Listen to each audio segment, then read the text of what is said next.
So terribly uncoordinated all the time, Clifford.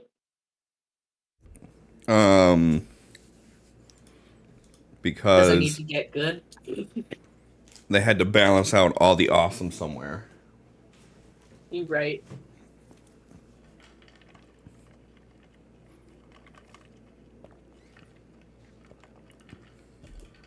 I agree with the equaling out the awesome, but I'm not sure if balancing is the right term here.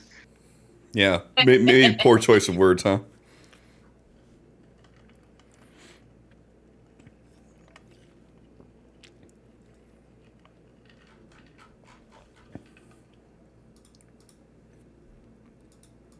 I didn't just stay unmuted. I just muted it. Damn it.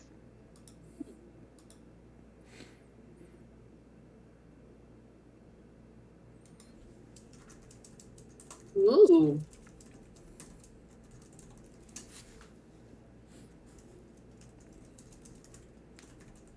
I like that it was let you give like a little synopsis about the gunfire. I do that every episode. I've never noticed it. Listen, I'm not the brightest. You should know this by now. I give a synopsis every episode, and typically that synopsis is what I use in the YouTube description. Huh. I don't think I've ever noticed it. It'd be like that sometimes. Ooh, we should not have the volume at 100% though. Okay, there we go. It pains me to see myself no longer in the top 3 donators for the group.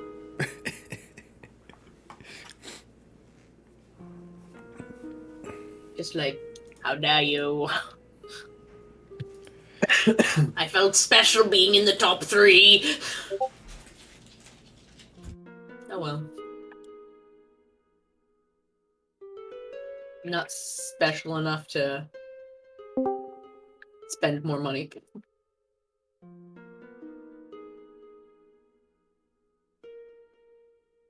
Yeah, me joining the group kind of came perfect timing because I just hit a point where like I checked my credit card and it's like, oh, I need to slow down my spending. So it's like I joined the group right when I would have had to stop buying packs anyway. I mean, I'm doing a lot of other things to cut down my spending, but it was just amusing that the joining the not being able to play cards pretty much came to the exact point I would have had to stop buying them anyway. I was Not about that to I say, need to buy them to play them. I have a ridiculous amount built up, but don't blame the stream for financial hardships with this. That makes the stream look bad, man. no. It ain't the stream's fault. It's just I had to cut down on all my bills, and I had to cut down on frivolous spending, which Understood. that's what the stream is. I mean, it's a pleasure spend. So. Oh yeah, for sure. Look at Sin's new office setup, looking all tidy. Look at that naked ass wall, though.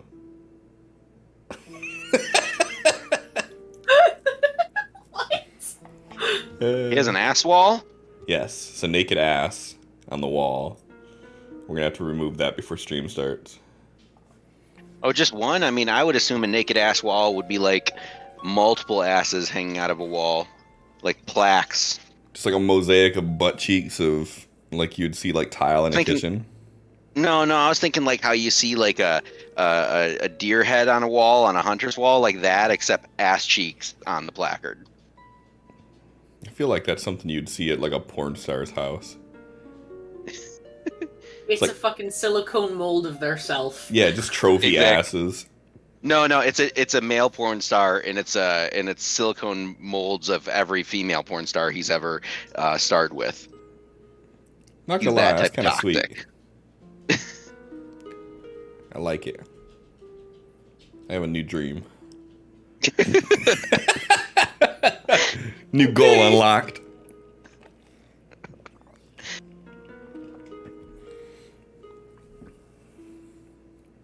So you decided fuck the hair? Yeah. Through and through I have. But you said, have you decided that you found a barber you like yet? No. He was complaining about his hair the other day, He too. just, like, pulls it in front of his face, just like, nah, bruh, look how long this is. Yeah, no, I'm good. I don't miss the hair now. Shit, I'm about to John it in a second here and just bick this bitch. I got a nice, perfectly round head. I might as well. I don't know if I like that. But I have to keep the beard, I thought though, about so. going bald. I did go bald for a little bit. Like, bald or, like, shaved with shears bald? Like, bald. I have pictures of me completely bald licking a fake hammer. You doing some Miley Cyrus cosplay? Like, what? Somebody had posted on the Carps Discord back during COVID that, hey, replicate this image with the object most near you, and it was an image of Miley Cyrus doing that, and I actually had my fake hammer for Heathcliff right by me. So I'm like, I'll do it. Yeah, Like, I fucking do normally it don't again. respond. It's like I normally don't respond to those type of things, but it was just too perfect that the object near me was an actual hammer. Well, a fake hammer, but still. It was too perfect not to be like, oh, haha. Megan just got an inappropriate message sent to her. No. I've clicked on enough Gene memes. I'm officially being advertised weird Gene products.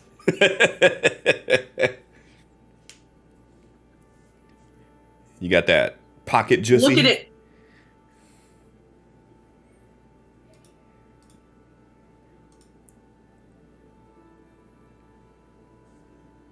What? I mean, I'll give them credit that it is at least cheaper than a pair of jeans. Because typically you'll see shit like that and it'll be like $80. Like, I'm only getting 40% of the material. Why am I getting charged 3 times the amount? I don't know, but what's Jay's pant size? I can ask them if you want me to. I mean, I'm just teasing, but it is hilarious that it's just like, hey, we know you like jeans.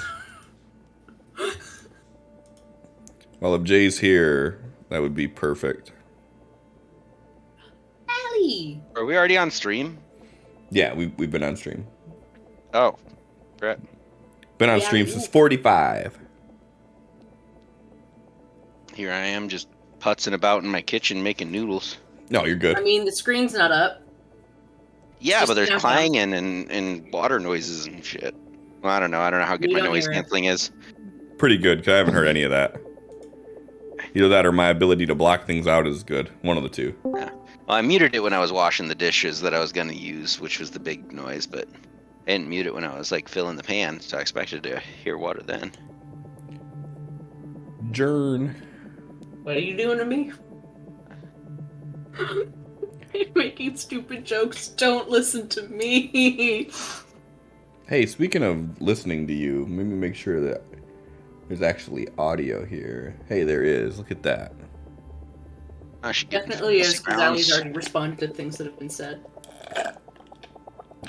Well, yeah, but I gotta make sure mine's working too. Yeah, Oh yeah, because you were silent that one time. Yeah, we're good. it's more than once. And then the real kicker of all this is can't confirm Don't is hear audio. John. The real kicker is OBS is updated to version 28, which changes their webhook, which means that all of the interactions that I have for Mix It Up are potentially fucked when I update to 28. So I did not update to 28 today, and I did not update Mix It Up. I'll have to do that and troubleshoot over the weekend. Not sure if y'all have noticed John struggling over there, but I'm That's- good now. it's good now? Okay, I'm about to say, I don't think his audio's working. I didn't. If you said something to me before that, I didn't catch it. I said, Jern. I Meeting mean, adjourned. Chicken nuggets. Chirk considering I nerds. have you at 200% and can still barely hear you. Why am I still laughing at that dumb shit? I was working earlier and Brittany was laughing her ass off. And I'm like, what are you laughing at? She's like, chirking nerds. And I'm like, what the Part was fuck trying are you to do? Okay, I Trying to do just fucking finally got call-outs to with that name.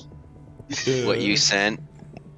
I Meg, killed my churkin nuggets. it looks like something like Dexter's mom would wear while trying to be hip while exercising. Yeah. 80s retro exercise mom.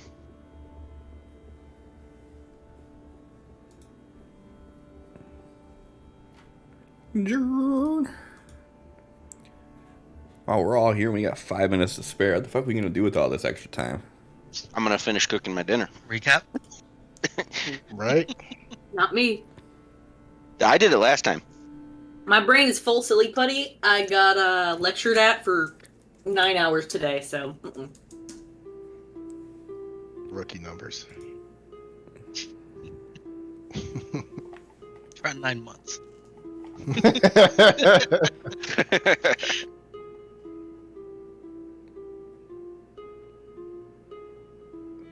see what we got here. Also, I'm teeter-tottering on the idea of redoing the layout again. When are you not? I haven't really been in a creative mood to want to do that recently, and like I am now. That's typically what happens.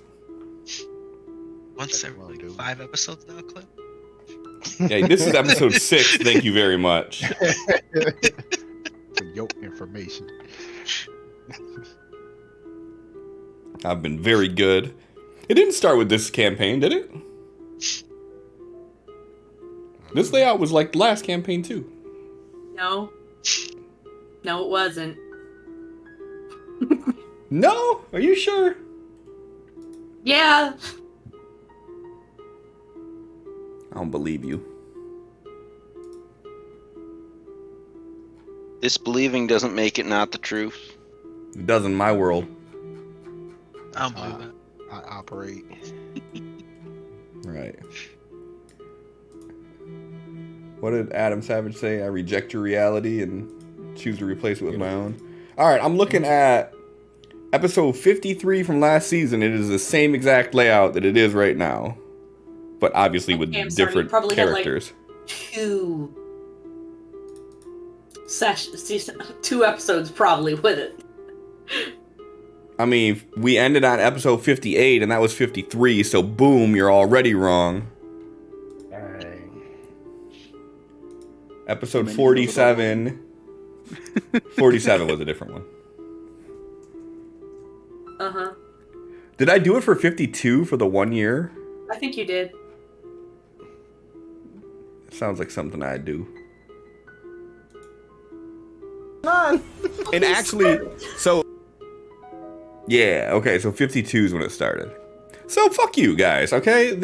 That's like 12 episodes that this has been the same layout. Hey, Cliff. Yeah. In the wise words of yourself, fuck me yourself, you coward. Got him. Bet.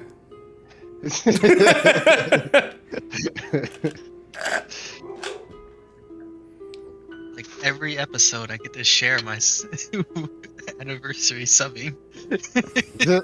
Right? It's been another month. Yep, that's accurate. You know, we're turning into like those cliche tabletop games that everybody has.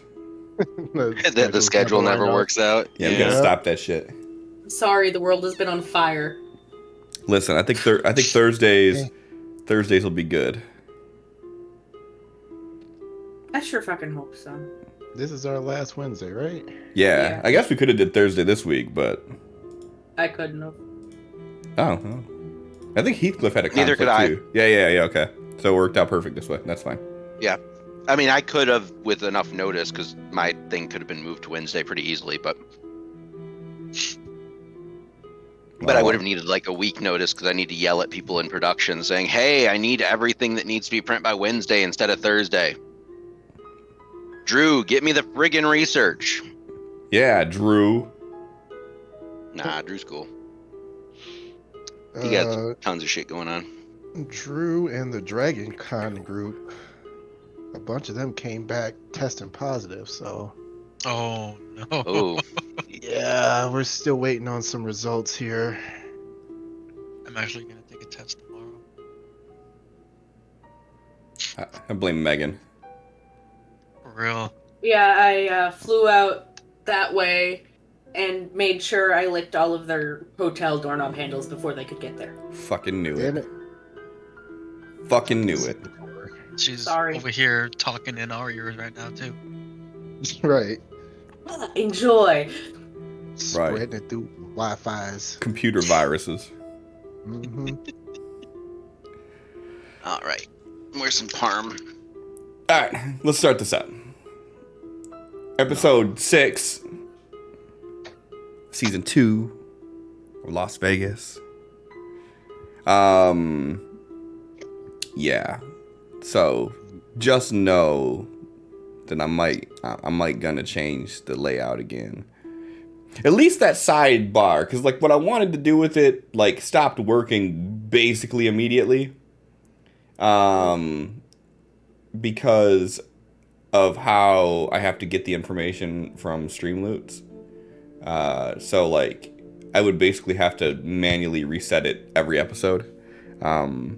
Which manually resetting it is a bitch. So yeah. So we'll see. So it just looks so empty. There's just always emptiness over there and I don't like it. Pressing. So I don't know. Figure something out. But yeah. Who did we decide is doing a recap today? I did last time. My But brain's also, I'm silly, making my buddy. food. If you're talking to us, John, we cannot hear you. Maybe I don't want you to hear me. Bitch. That was John doing a recap. Yep. He's like over here just talking like this. Yep. Like I said, if I do recaps, it's gonna be super compressed. I mean, I guess we're gonna get a super compressed recap because ain't no one else talking.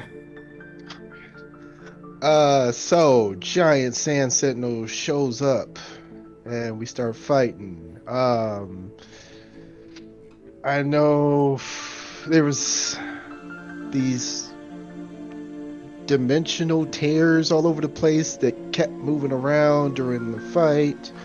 And this thing seemingly was coming after everyone. It just seemed to be generally pissed off. Crow and Geo ran in to attack in like more melee range area. I remember Crow fucking getting skewered and then like going on like dark mode or some shit. I don't know. And I was telling Geo to fucking get behind him. Geo did not want to stay and help him. Did get behind someone. Yeah. And then our guy that we've been escorting ended up going through a portal. And it was just very distractingly loud on the other side, but on the other side you could see like the skeleton of the Sentinel. And then anybody who wasn't in a portal looked like they were phased out. And then I know him and Tal both tried to throw some magic at it because they were. Oh, that's what Sentinel was making everybody see whatever they hated the most. Y'all gonna have to call out what the hell y'all saw. Tal saw his old self. I know, like, I think Kay saw some old coworker or some shit. Some bitchy ass coworker, yeah. Crow. Oh, I almost called myself Crow again. Geo saw his stepmom, though it was a pretty close tie between that and what killed his friends. So evil stepmom, and then what was Geo's? That was Geo's. Oh, that was I said Geo's. Crow's. I said I almost called myself Crow again, and then I said okay. Geo saw his evil stepmom. Crow passed the test. He didn't say anything. Oh, lame. Um, so yeah, so everybody was just pissed off at this thing, and at some point, Kate ended up inside one of the portals and was able to shoot some arrows, and at least one of which was able to do some damage to the skeleton. So Tao goes in, and he starts blasting or whatever, and at some point, killed the thing, and then stepped back out. There was a lot of scrambling to get out of one of these portals, and then the storm eventually passed, as you know, the sentinel died and whatever. Tao chose to let Crow believe that he killed it, I think. But then they just all carried on back to the settlement that the guy was from, that they've been escorting and trying to bargain Paul. with to get the fuck out of the way. Yeah, Paul. They Sid, are get you back. on fire? It's his fucking food! like, Sid, you want to address that, or like, I don't want to break the stream. You didn't want to I- interrupt. Don't worry about it. My house is burning down around me. Right. I got back just short of seeing Sen light up. No, he had his food bowl in front of his monitor, and the steam from it was making it look like there was just smoke all around him. It's part of his aesthetic. Uh-huh.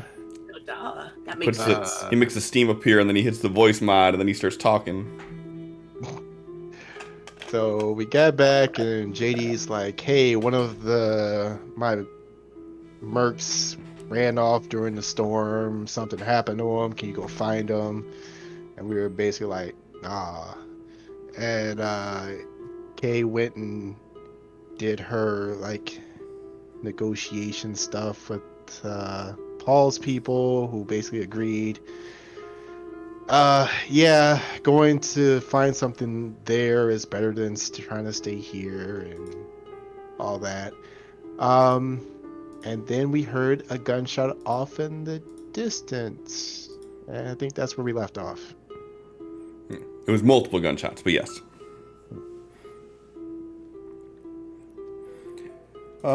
Yeah, that was good. That wasn't super compressed. Did we have the Gramble scenario last week, or was that the week No, before? that was week before last. Yeah, that was week before last, before we left. I feel like that should have been in the recap for some reason. It made your heart happy. That's so funny. Yeah. So, you guys were off in the distance, a little bit away from everybody, away from either faction's ears, and you were basically discussing your distrust for JD and the Protectors, and basically how you think that if this doesn't go peacefully, that, you know, they're gonna try something.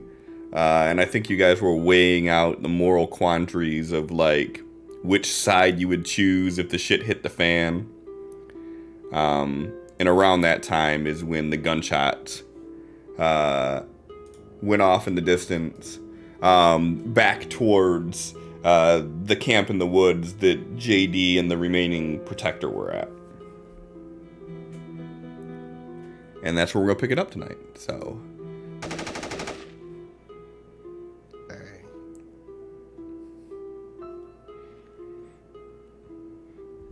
So, what do y'all do in this scenario? Initially flinch.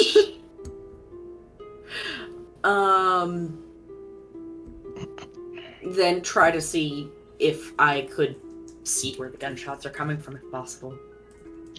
Crow drops to a knee, raises its hand, and his arm splits open and a shield pops up right there. And he's like peeking over the shield slightly. Yeah, everybody go ahead and give me a notice roll.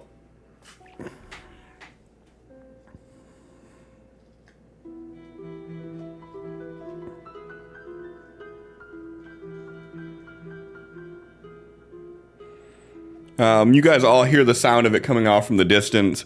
Geo, you can see muzzle flash a little bit deeper into the woods in the direction of like where JD's camp was. You can actually see it light up for a second. And Geo, you hear a kind of like a low, like rumbling growl sound through the gunshot. Like animalistic growl or Yes. okay. Jude's gonna be like shit the camp and start heading toward the camp. Heading toward the Captain Loyalty's running into the fire. No one's surprised. Pro's other arm splits open to form another shield and starts chasing after Geo. How far is this away from where we're standing, Cliff? I mean, we didn't determine how far away it was. You guys moved a pretty good distance away from them and from the pylon, so like nobody would hear your guys' conversation. So I'd say you're probably a couple 100 feet out. Okay. Tal will be casually walking after them.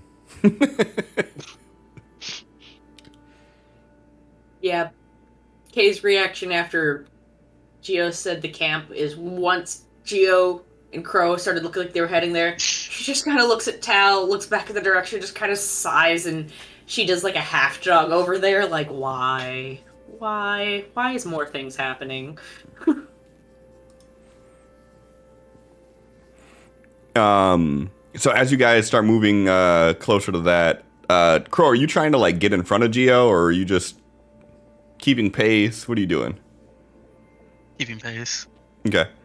So as you two kind of breach the wood line and start moving a little bit deeper in, you can see the camp area is kind of disheveled, and you see JD laying on the ground, and he like flinches as he turns to look at you guys coming. And then he immediately like swings like this full animated point deeper into the woods, and he yells out, "It's one of those bear things again!" And like he's pointing like straight back from where they're at. the others. He's like it grabbed Russell. Geo starts running in the way he's pointing.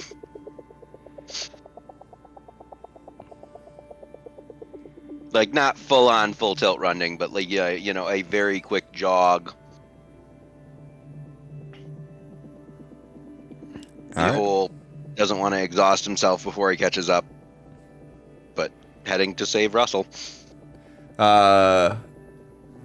Crow, you still following? After Geo stops, he like looks at JD. He's like, "Did you shoot at them?" He did. Slowly, starts to build up a jog again. Yep. Moving quickly and with purpose, and having the bow drawn and ready. Or at least prepared to be. I know it can't take the aim action while moving, but this is cinematic. I was still casually walking. I was say, has Tal made it to the woods yet? Probably not.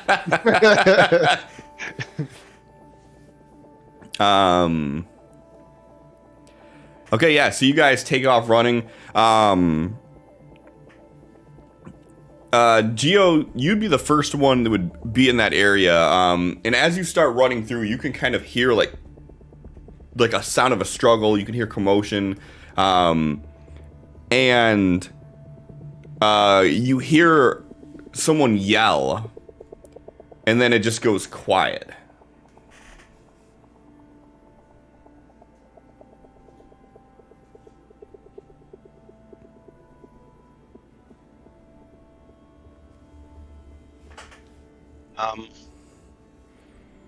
Slows down once, with it all going quiet, he slows down, but still keeps approaching because, sounds like you might be too late, but he doesn't know that till he gets there. Sure. And he's not going to leave Russell to the bear if there's a chance he might still be alive. So are you trying to, like, approach more, like, quietly, or are you just being cautious in your step? Yeah, slowing down and trying to be quiet because, if the bear's already killed Russell, he doesn't want to alert the bear. Okay. Give me a stealth if roll. Russell's still alive.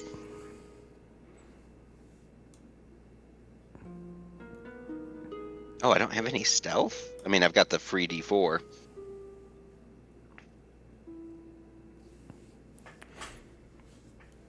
All right. What are my adventure cards for this game? Oh, have you not redealt adventure cards yet? I did. Oh. It says I cannot play adventure cards. I don't think you redealt them. Or at least it didn't reset the uses.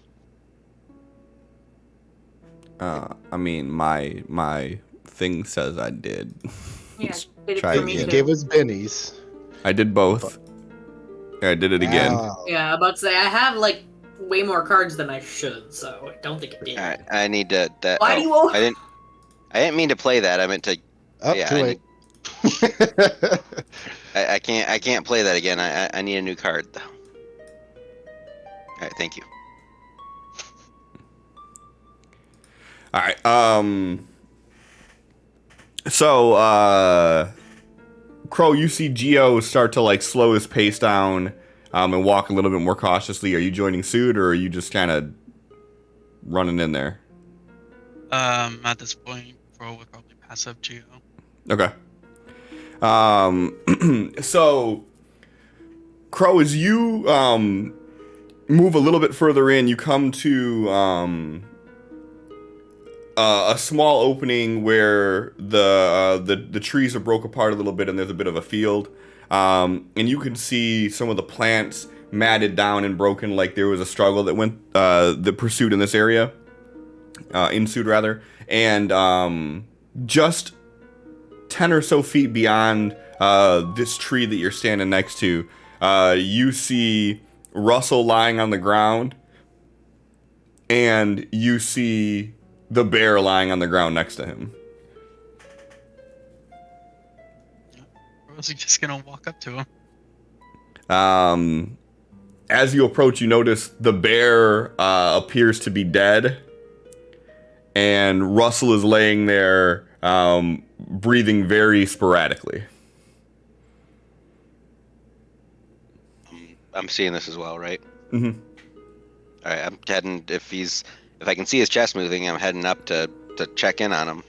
I don't know how good I will be at it, but I'm getting up there, being like, We're not in turn order or anything right now, right? Nope. Okay, so when this becomes visible to Kay, she will move from moving, like, prepared to moving very quickly over to Russell's side so she can cast healing. Pro first goes and checks on the bear. Okay. You can give me, like, an animal handling, like, survival roll if you want. It dead. It's dead.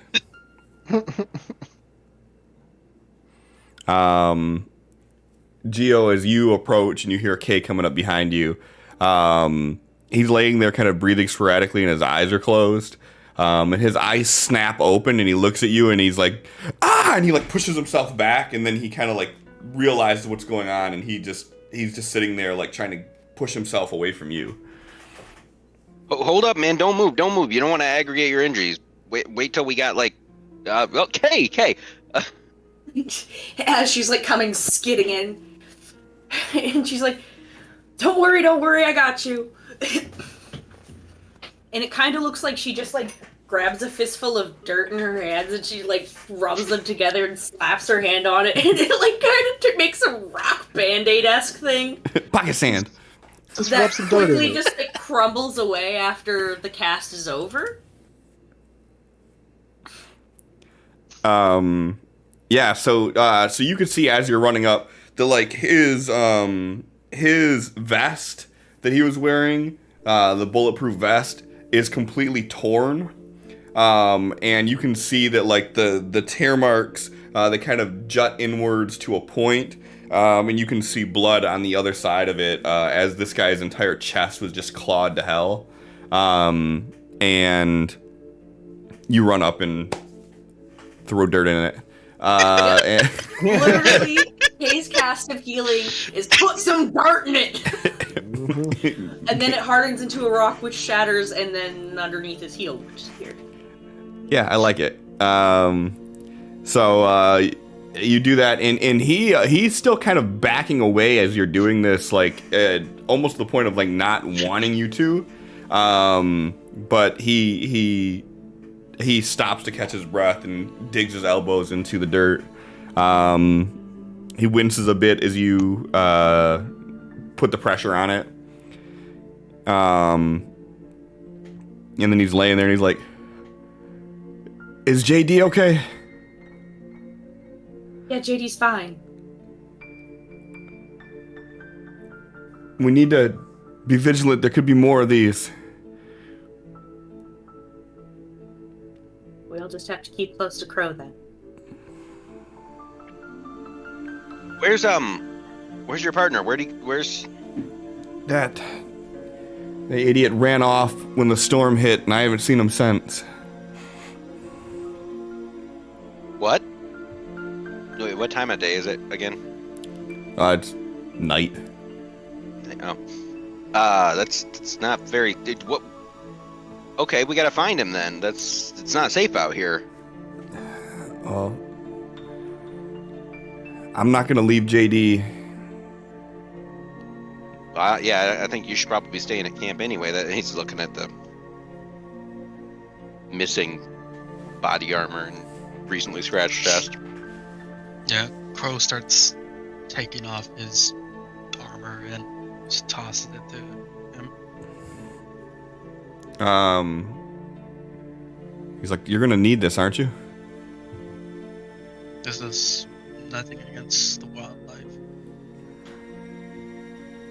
He looks down, like just now realizing what happened to him. Yeah, I guess you're right. He unclips it and just throws it onto the ground, and he's like looking around for a second, and he's like, "Ah, you gotta be kidding me." And he walks over a little bit to this one of the trees that's near there, and he bends down and he picks up his gun, and the entire barrel of it is just bent almost in like a shape of a U. And you can see the paint and everything all scratched off the side of it. Well, that's useless now. Can I try to bend it back? If you want to. Crow will go over there and like reach out his hands for it. Sure. Give me either a strength -2, athletics -4 roll.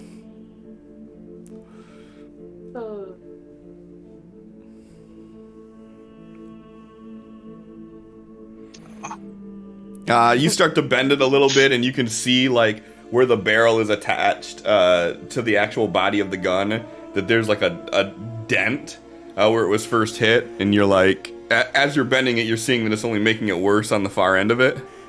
Are you still berserking? No. I gave you a -2, it looks like. Oh, he had to put the -2 on there. So it's strength -2. Or athletics -4. The berserk would be increasing his strength die. Yes, he said he Oh. didn't roll the right die buff either. on there. Oh, so Yeah, you got to remove shouldn't have berserk from anything your on I can't remove stuff from me. That is the dumbest feature. Bloop. Okay. I shouldn't have anything on my effects. Yep. Okay. So yeah. So you struggle to bend the barrel back, and you can see like how damaged it is at the actual base of it.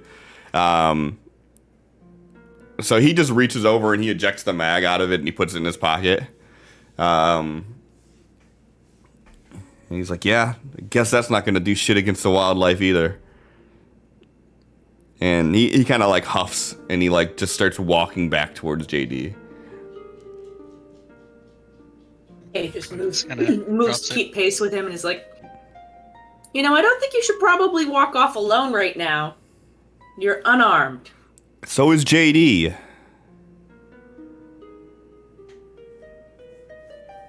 I thought he had a weapon. No. Did you say that out loud? Yeah. Like, you ever seen that idiot shoot a gun? No. Why would I have seen my boss, where I'm usually a general work first laborer, use a gun before? You're thinking too much. You're better off for not have seen it. Noted.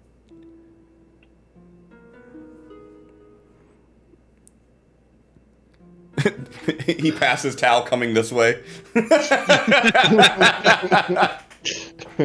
He's probably got like a ripped open shirt that's healed. just like, interesting. He catches up. He's like, what are we doing? Heading back to camp. I got him.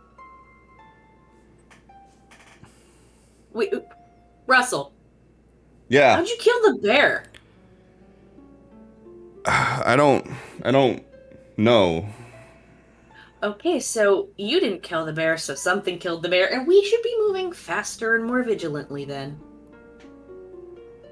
Yeah, everybody, make sure you keep your eyes peeled. Those things typically always move in packs. They don't typically kill each other, though, to my understanding. No, but now one's dead, so they could be grumpy about it. I'm just saying it might not be other bears we need to worry about, like you were saying. Yes, but both are an issue.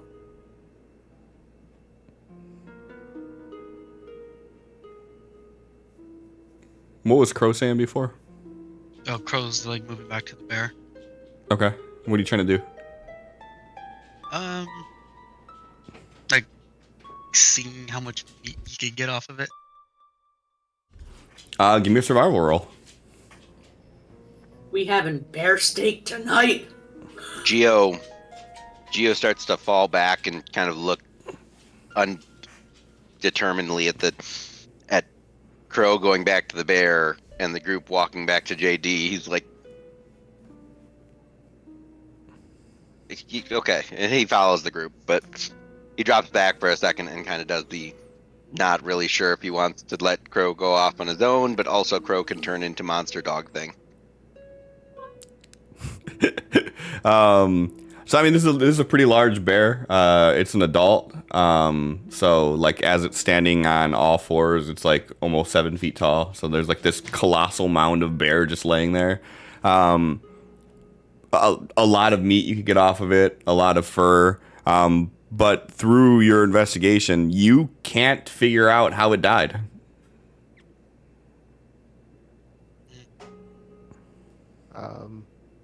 As Tal sees Crow going over by himself, he's gonna follow and out of curiosity.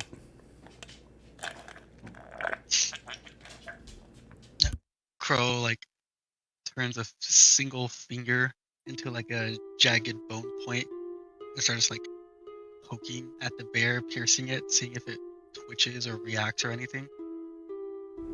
Not at all. As far as you can tell, it's dead.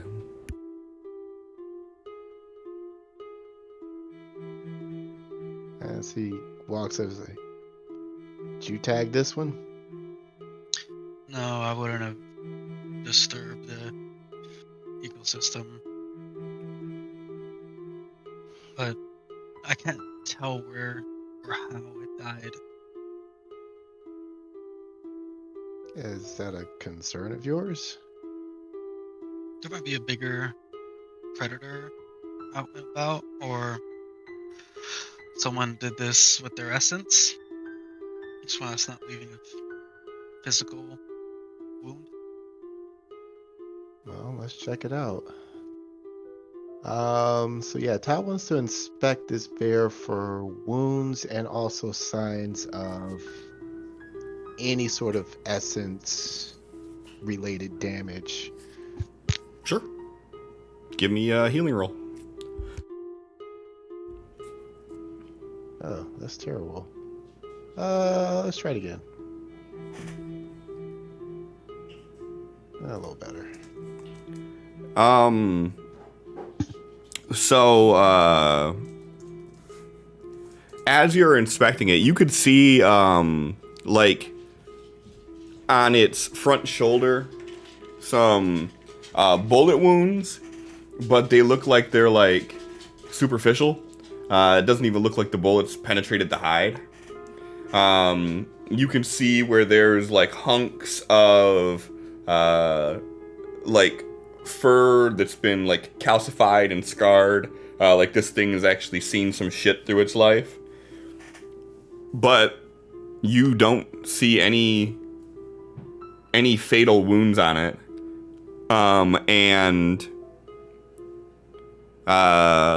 And no sense of any sort of essence-related injuries or anything either.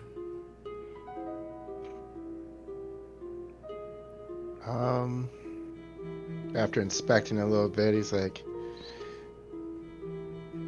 there's a little superficial damage, but nothing fatal that I can see either. You got no witnesses?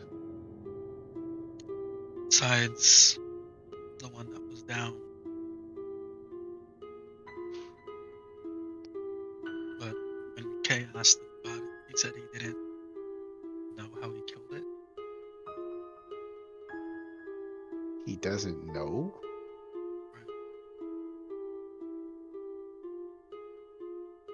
Alright. Well, animal life means a lot to you, huh? If you provoke the wildlife for no reason, they're gonna fight back. And if you have a tribe you're trying to protect, you have to treat each of the wildlife with respect, the same way they treat you.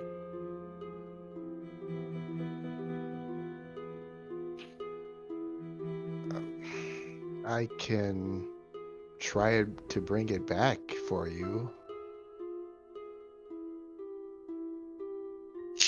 It's not that big of an issue that you need to concern yourself with raising it. Just, I don't know. I'm not sure how the animals react on this planet, this place.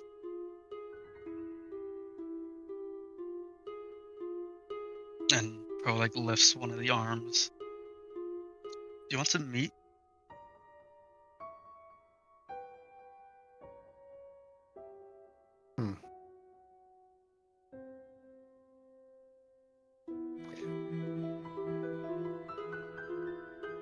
I want to try something. Sure. Drops it and steps away. Keep in mind, if you're lifting this thing's leg or anything, I mean, you're lifting like a human torso, like. Jeez. Something that I've only might have done once before. I don't know. There's a lot going on at the time. Not even sure if I was successful. But this might be a good opportunity to experiment.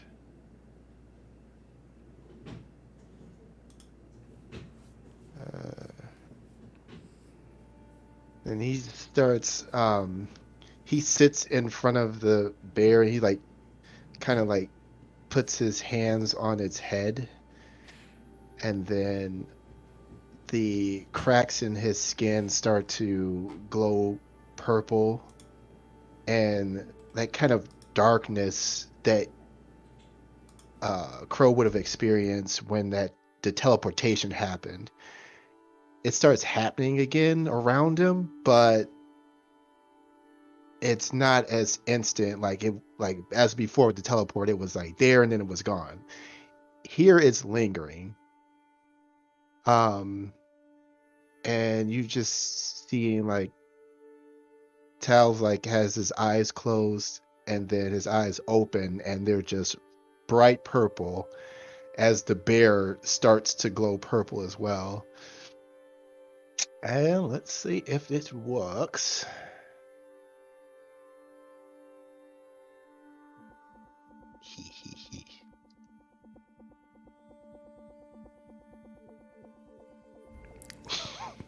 I knew it was happening. I'm just sitting here like, this man's not about to. My man. Oh, yo. I'm sure. So Crow, you see the leg that you just dropped like twitches for a second, and then you see its back leg kick, and sort of those long gangly claws kind of like dig into the dirt for a second, and it begins to like sway a little bit on its side, and then it kind of like pops up like this, and its head kind of just bobbles a little bit as it turns and it looks at Tal. And Tal will stand up with it. He's still kind of glowing, but it's starting to fade a little bit, and he's just kind of like rubbing the side of the fur on its head where he was holding it before.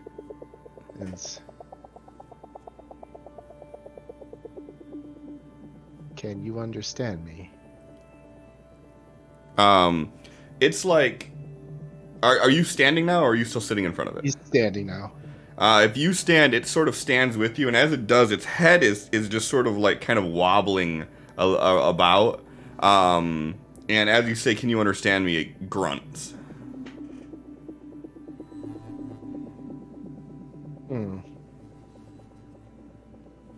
And as the darkness kind of dissipates and the purple starts fading from both the bear and him, it's like, not exactly what I expected. Interesting. Hayes looks over at Crow. Is this good enough?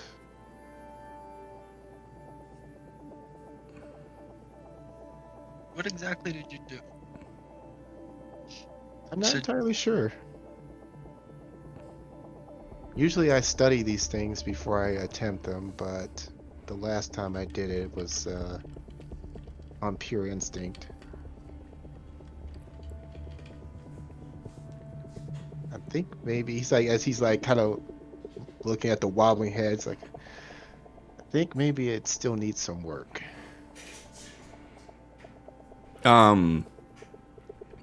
Give me a healing roll, Tal.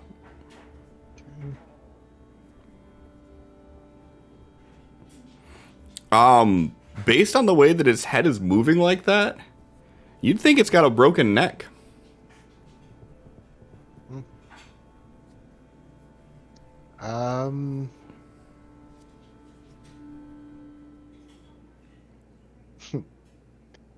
He was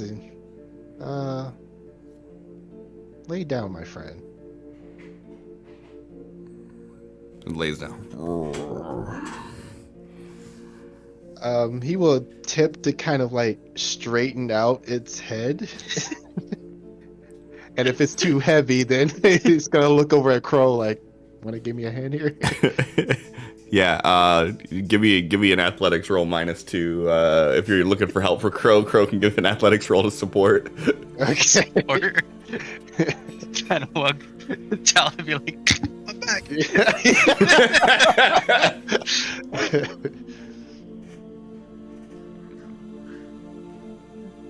Go ahead and do a athletics flat, Tal.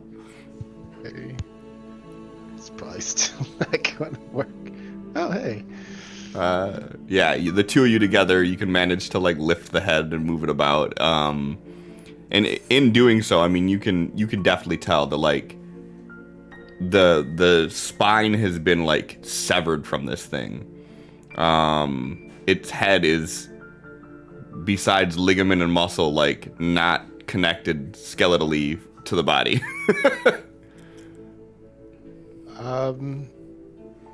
Yes.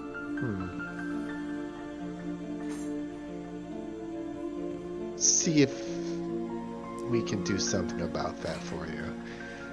And he's gonna place hands on the neck and spine region, and his hands start to glow. Let's see if we can help the poor guy out. I don't know if you can do anything like that. It's an experiment both for Tal and John. So, for John's sake with this, healing a crippling injury like this would cost 20 power points extra.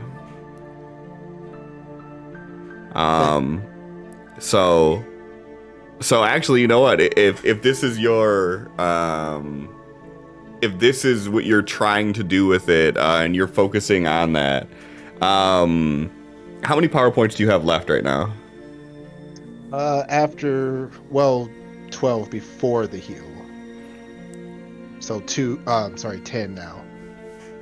Okay. So if you want to, this would be rolled with a -10, which means that you still succeeded. But you, if you want to, you could say that you did it. You know what? Sure. You take all of the fucking power points. So with this being something that you've never done before, really, what does this look like? Like, how does this differ from just the normal aesthetics of you healing something? So at first it's just his hands as per usual, and then like as the bones like start to shift but not really moving enough, he's like, I'm gonna need more. And then basically the same thing again, like there's just like this kind of like excess of his power that he's tapping into. So very similar to the spell he just cast, like basically the same thing is happening again, except for once it's done, it seems like it kind of drains out of him into the bear, and just kind of like you just hear the bones cracking and settling into place. And the bear is sort of making like a murmur or a growl sound as it happens. And as the darkness starts to dissipate and light back up the area, you see like the bear sort of like rotating its neck around. Tal, I need a roll on the dynamic backlash table, please. Dynamic backlash. Yeah, succeeded. You succeeded, but you also used more than half your power points in one cast. True. Let me see where that at. Tables. Tables. Dynamic backlash. Be nice to me. I don't like that for the rule of cool. Do it again.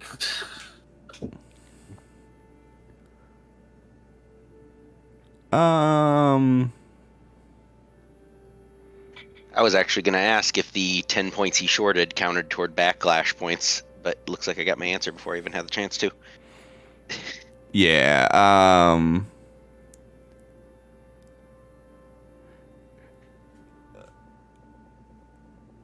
I'm just gonna pass on this one for now. Here's what I'm gonna say with it is that you feel like you could tell that you overexerted yourself by doing this, and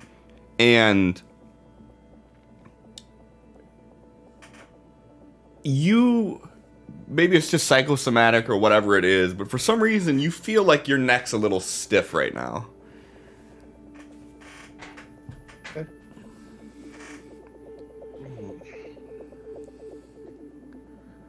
right. And he like gets up from his kneeling position. He's like, "All right, stand up. Let's see how you looking." It stands up and it like like I said, it's almost 7 feet tall when it's on all fours. So like as this thing stands up, like it's almost looking eye to eye with Tal. All right. And its head is like as wide as your shoulders.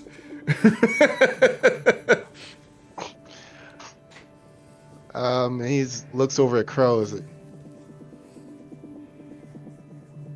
there a way to tell if it's male or female? Pretty easy way to tell. I just wanted to see if you look instead of me having to. It is a female. Crow like head pops up, female.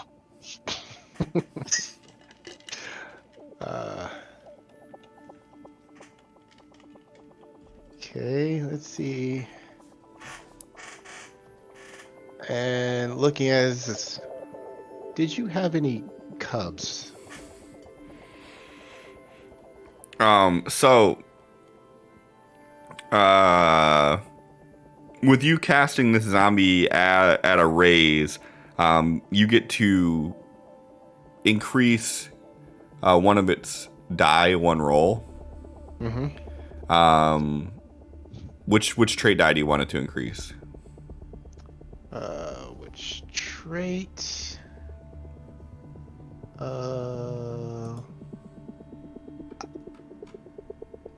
I would say smarts. Okay. So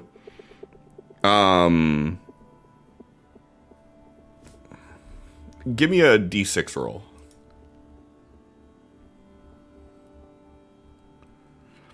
So, when you ask if it had any cubs, it kind of like does like a growl and like a stomp. Like it's responding to you, but it doesn't really know the correct way to answer that you would understand. He looks over at Crow. What's that mean? You're the guy now.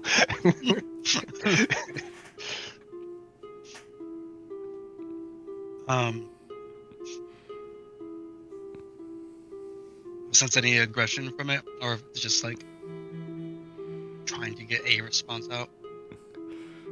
Give me a survival roll -2. See if you can make heads or tail out of this.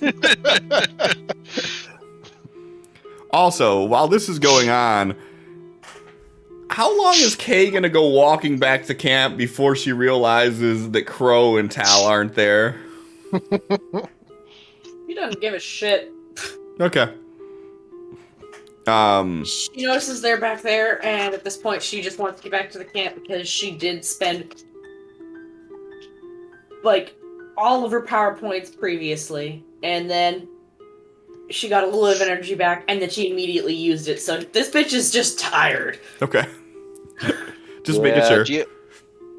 Geo probably noticed Tal heading toward Crow since he was paying attention and like almost like perked up because okay, Crow's not going alone, and jog catch up to Kay. Okay. Yeah. So I mean, you're not sensing any aggressiveness out of it, but like you're not able to discern what it's saying either. It's definitely trying to communicate. It's just you don't know what that means.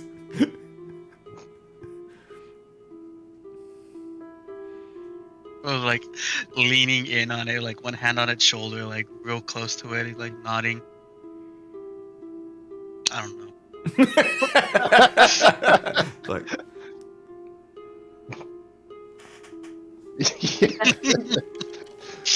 Interesting. Not a damn clue. Tal's gonna pet her fur and is like, well, for however long this little experiment lasts, I had a big protector once, so I think I'll name you after her. So I'll call you Ava for now. And then he turns and starts walking and say, "All right, let's go meet the group."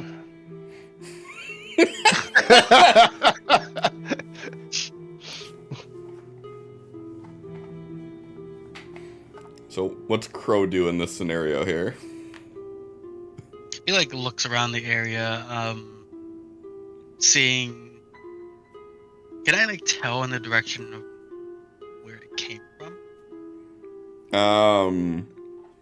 Give me a notice roll, and you're gonna self-support your survival roll with it.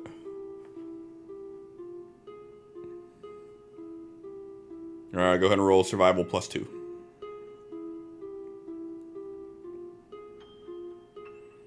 So as you like get down and you're like looking in the grass and trying to figure out like the patterns of it, you kind of piece together the puzzles of like a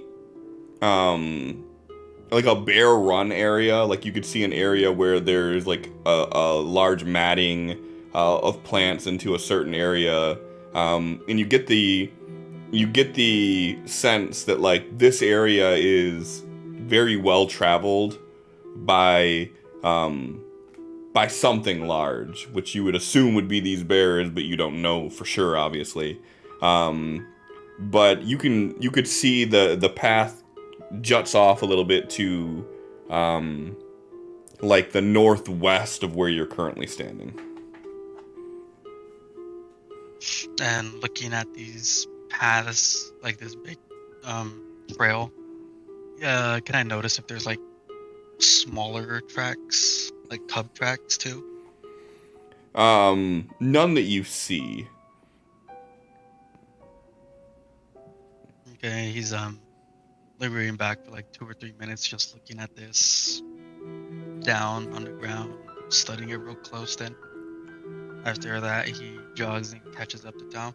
Okay.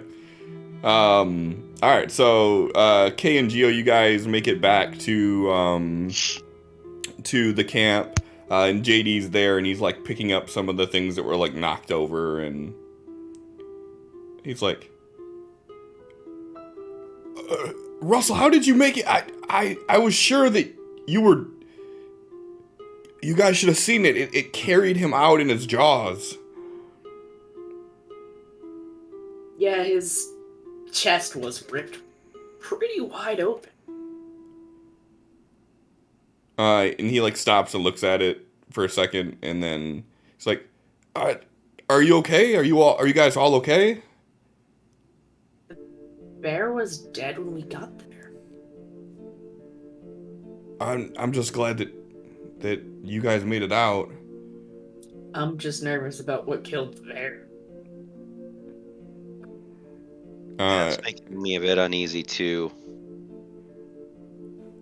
Oh, Also, kind of want to go find the other protector. We shouldn't leave him out alone at night with bears and whatever killed the bear out there. Where's Tal?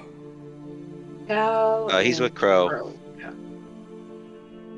Yeah. We need to make sure that he stays safe through this. We can go off looking for Wilson tomorrow if we want, but I don't think we should look tonight. I think we should stick together. And we need to make sure Tal stays safe so we can fix this pylon first thing in the morning and then get out of here, and then we won't have to be in these bears territory or anything else. Yeah, I was gonna agree that it didn't seem like the best choice to put ourselves all in danger when we can't see the best at night.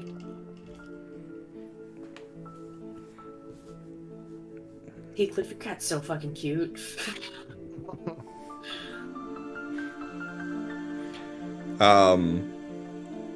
So, JD's kind of like talking to himself as he's picking things up. He's like, we're gonna have to make sure we're not cooking anything on the fire. I can only assume that's what attracted this thing. I don't really know what they go towards, but it just kind of came out of nowhere. Didn't Paul tell you guys not to light a fire? Well, we just kept it small. We had to cook something, but...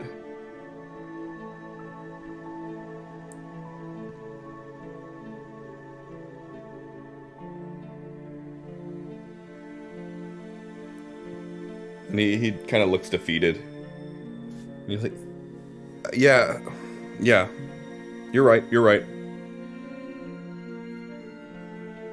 so. Sorry, I just saw the zombie effect. Zombie Geo.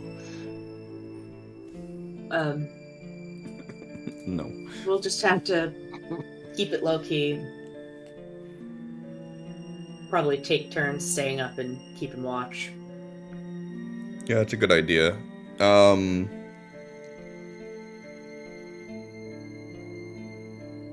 Well, we have some extra weapons in the tent.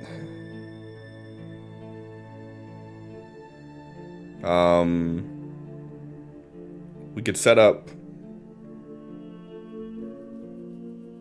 some sort of noise alert. We have rope and we have some cans. We could try to put together something with that.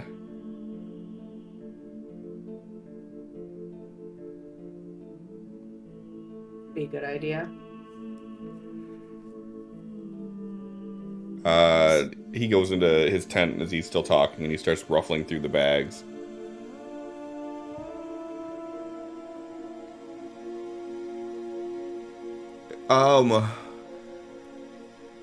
You think we should relocate camp out in the open, or?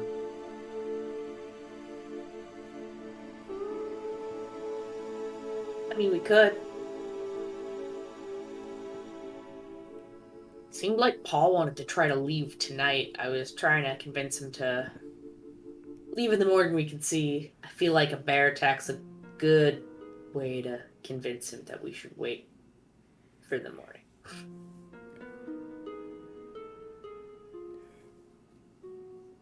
Well, we need to get the pylon fixed before we do anything. I know. I thought it seemed more like he just wanted to pack through the night and leave at first light. I thought he was looking to leave at dawn. I don't know. I'm really tired. I could have mixed that up. He stops. He just looks at you. He's like, well, why don't you get some rest? We'll take first watch. And then we'll wake you up a little bit later and you can take second. Alright. Doesn't argue or anything. She just goes and, like, gets in a good position, leaned up against a tree with her bow in hand, just, like, ready to go just in case something happens. Yeah. He's just kind of, like, putting things together. He's like, all right, Gio, how are you feeling? I'm good to go. I can stay up for first watch. All right, you go on first watch. Russell, you should probably sleep. I can't imagine you're 100% right now. And he's just kind of sitting there, and he's very quiet the whole time that he's been here. He goes, where's the other two at? They were over by the bear, or Crow was going back to the bear, and Tal seemed to be following him. And I assume they were trying to figure out what killed it, because, you know, we were kind of, like, talking about what could have killed it before Crow turned around and started walking back toward it again.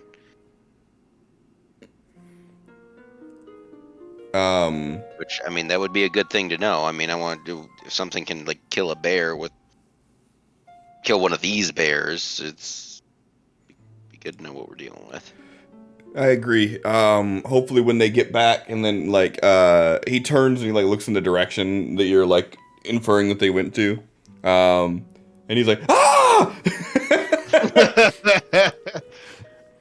Probably scares Kay as she's just starting to nod off. And you see him like run to like he like kind of dips down to where the tent's at, and he starts reaching for a weapon. Geo, go ahead and give me a notice roll. Kay, you can give me a notice roll at like a -4 if you want. Let's do it.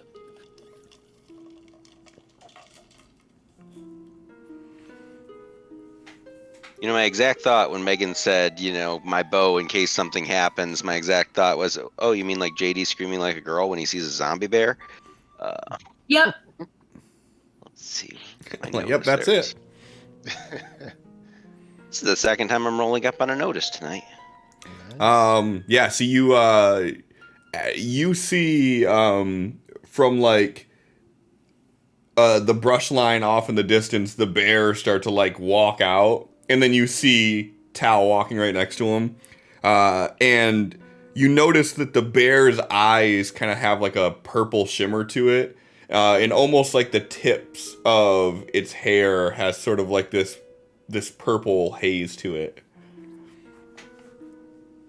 So Geo's reaction is initially, holy crow! Oh, no, Tal. Oh.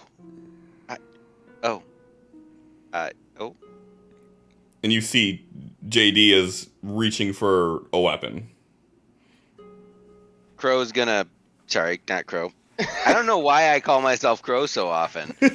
Geo is gonna like use his bow staff to kind of like stay JD's hand, like just gonna put the staff out and like hold, like just lightly touch it against the hand that's reaching for a weapon, and just kind of shake his head no, because he hasn't quite figured out what's going on, but Tal is calmly walking next to it, so he's figuring it's not an issue.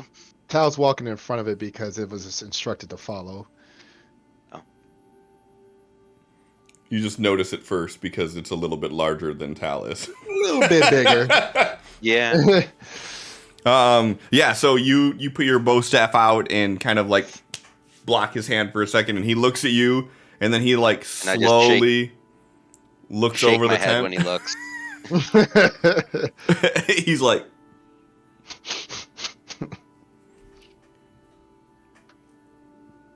and then you see Tal, the bear, and then Crow emerging from the woods.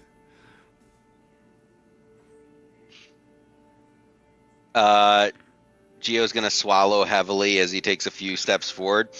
So, find anything out, guys? JD's like, Tal, get away from it. Get away from it. She still has her bow knocked as she's just like looking at Tal, waiting for any response from him. I would like you all to meet Ava. She's my friend. Kay looks exceedingly confused as she has heard stories of the Ava. Bro, like, bear hugs the thing like she's so soft. I don't know if that's safe. Did that start walking on its? If that started walking on its own, that is not safe, guys. No. Like, Do you want to pet her or hug her? no, I want you to stay away from her. Did it just like get up on its own? No, he just kind of like rubs his fingers across her fur, and you can just see like the energy off that's kind of like dancing around her fur. It's just kind of like attracting to his fingertips and then back again. It's like, it's fine. Here, come here. So it didn't get up on its own. No. So you got it up. Successful experiment. We'll put it that way. Okay, I'll come pet it then. He seems like Geo seems relieved. He just gets up over there. Pets. Hey guys, anybody want to? What's going? What are we doing? We're petting Ava. Geo from his new spot petting Ava looks over. I'm not 100% sure myself. He just kind of sighs and lowers the bow, and she just looks at JD. You learn to roll with it.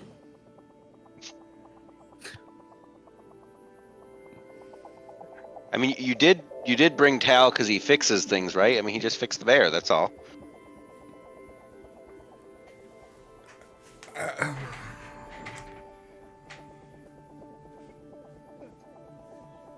So my question is, what was the guy's name that ran off and then somehow killed her in the first place? What?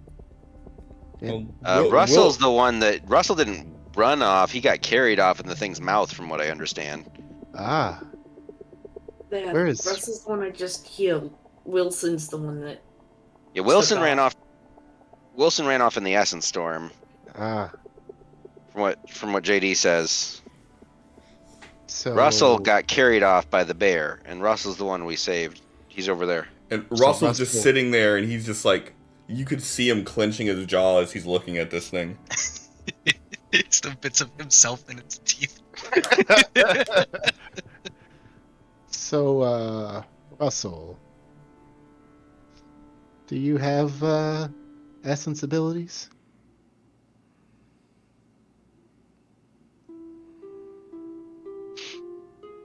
And he looks over at Crow. Crow, how much in your expertise, how much pounds of force would it take to break a bear of this size neck like that? I don't think any of my clan can do it unless they were in a combat rage. And would able to do so without showing any other signs of damage? No, not at all.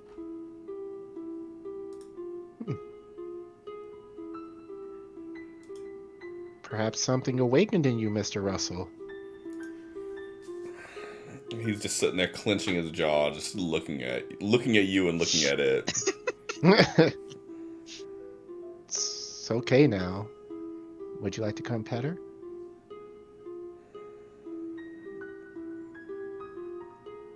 He gets up and he just walks away. He walks like out of the woods towards like the pylon. Guess not. And he turns back and starts patting Ava. Would you be so kind as to take first watch for us? Like does like a grunt. Thank you. And then Tao's gonna go over to wherever Kay is posted up, and as he's walking past her, she'll probably notice, like, she would probably be more familiar with the signs that he is tapped out than anyone else. And yeah, he's absolutely drained, so he goes and lays down.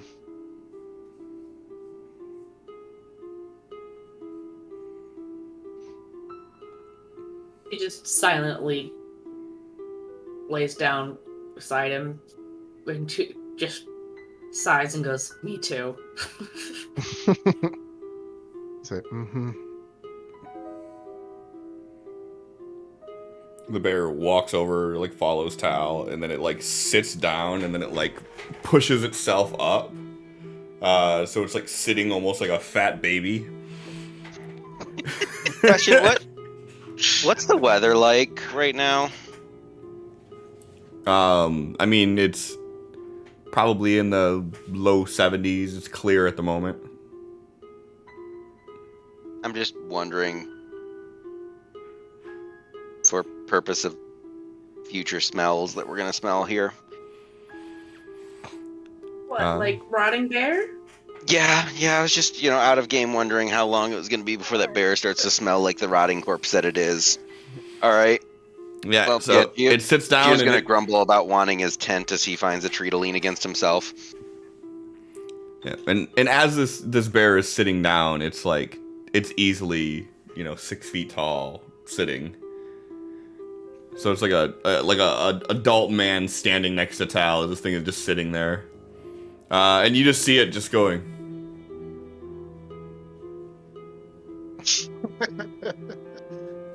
I love her already.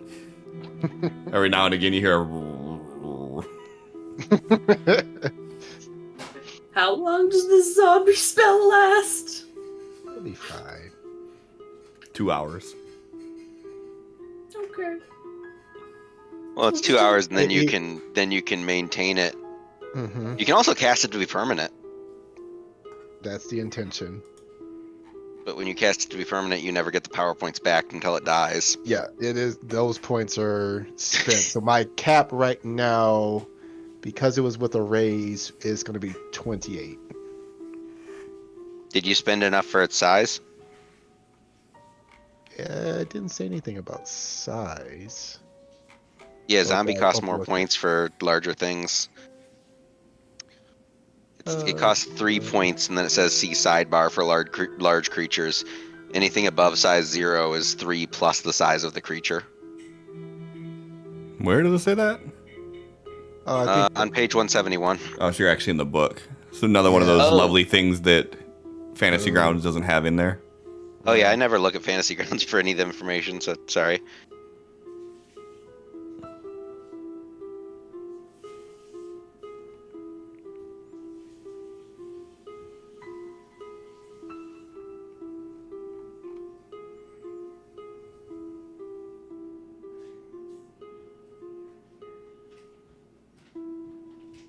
Oh, they don't have the skeleton modifier in this version. Interesting. Is that unique to Interesting. the Pathfinder. Permanent zombies remain animated even if their creator is slain. Yeah. it just has no direction. Yeah, I always found it kind of useless to pay to have them pre-armored or armed. Well, the armored makes sense for like creatures because it gives them like natural armor, but when you're doing like human summons where the armor is just flavored as like old chainmail and stuff, it's better to just buy chainmail and have it ready to equip your army with instead of spending power points on it. I purposely didn't spend it on there because this was something Tal wasn't sure that he could do. He doesn't know how to manipulate it yet.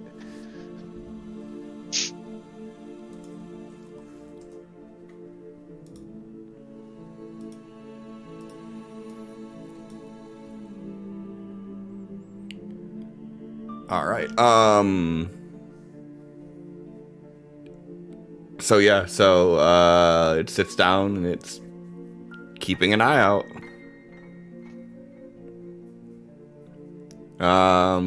So Crow, you see Kay and Tao go lay down. You see the bear go sit next to them. What are you doing? Crow's just like walking around in camp right now, digging into his pockets, pulling out like his trail mix and jerky and shit. And he figures he's gonna be keeping watch. So he hasn't heard anything about it. Okay.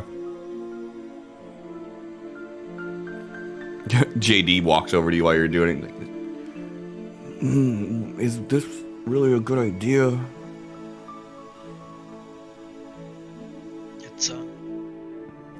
It's not itself, so it's not aggressive. Until it is. Then I'm here, so it won't be. He just looks at you and just turns around and walks away. It's like, what's with these people? Get some rest. We have a long day tomorrow.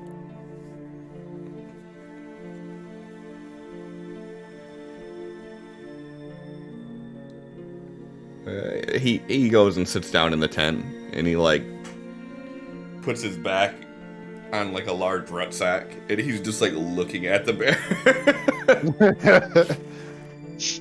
Bro, like, takes off his sunglasses, sets them down, takes off his shirt, and he's like wringing out his clothes from the acid storm and his blood and everything. And trying to freshen up as much as he can.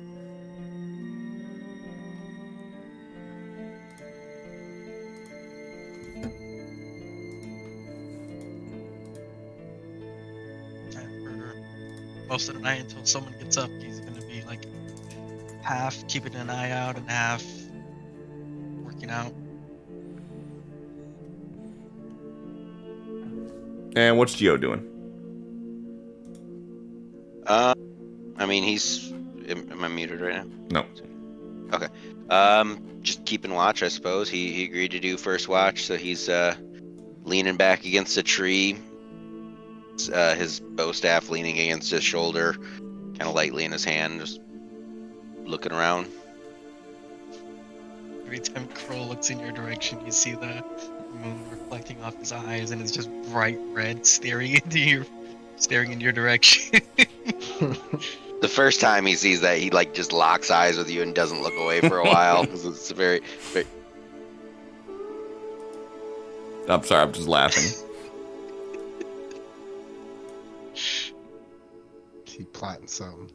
No, I'm just laughing at the thought of like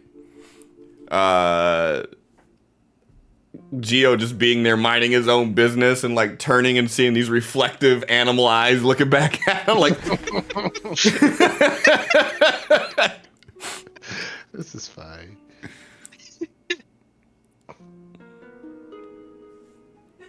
Actually, from the way that I've been playing Geo, I've noticed something. If it's a visual thing that makes him, he reacts differently to different stimulus. Because, like, he doesn't quite jump when he sees that. He, like, just freezes. I've noticed that he tends to freeze at visual things that shock him and jump at auditory things that shock him. Like, the mind link, that makes him visually jump. But when he sees, like, you know, Crow's reflective eyes, he just freezes and stares like a deer in the headlights for a second.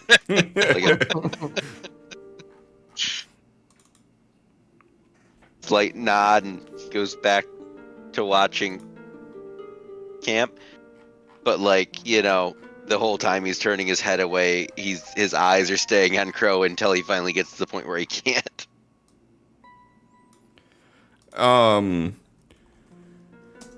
And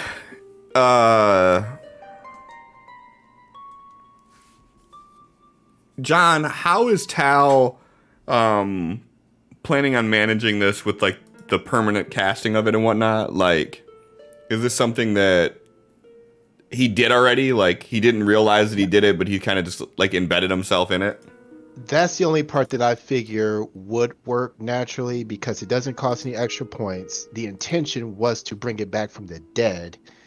And the only time that he thinks it was going to work was that little twitch that Felix gave before they just mauled him again. He moved, get him. Yeah, exactly.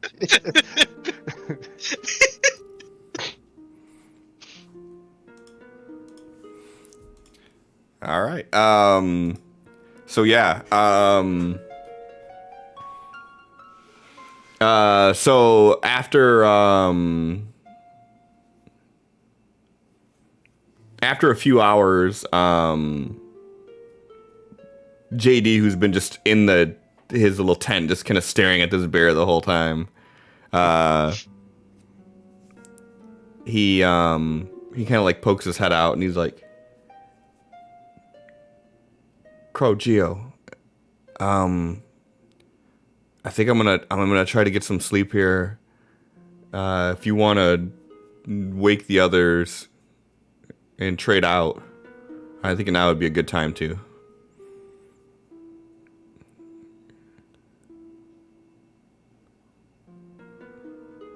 How much later was that? 4-5 hours maybe. Yeah, that seems like a Crow. Geo's gonna look over to where the others are sleeping, right by the bear. Right, they were sleeping, but the bear is sleeping right by Tal. So, yeah. Mm-hmm. The two of them are sleeping, and the bear is still sitting there, just surveying. Every now and again, he stops and scratches his side.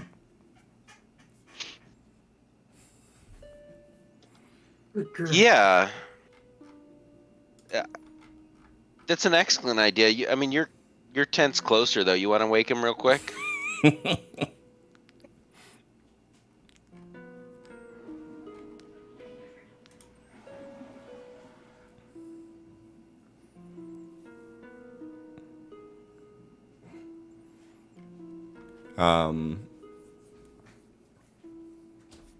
JD's like, Crow, you wanna get them, let them know it's time?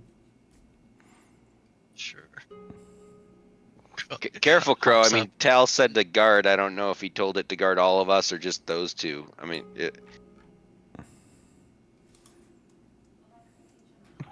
Okay. It just walks out.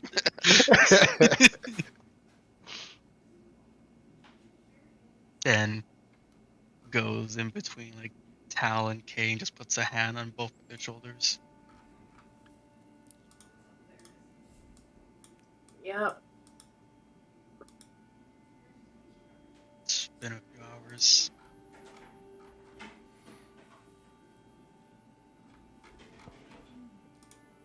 Holds up the bag. Do you want some jerky? What? Here. Like places it in your lap. Go sleep.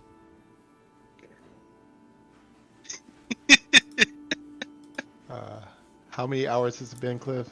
It's been 4 or 5 hours. Okay. And do we have a ruling on how much this plus size bear costs?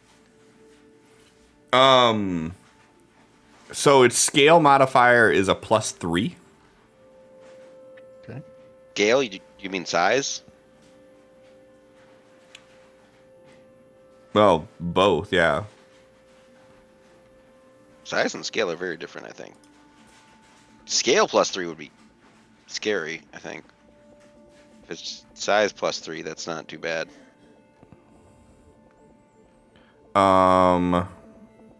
This thing would be considered. Yeah, no. Size and scale +3 are the same thing. And they don't have a +3 in the book.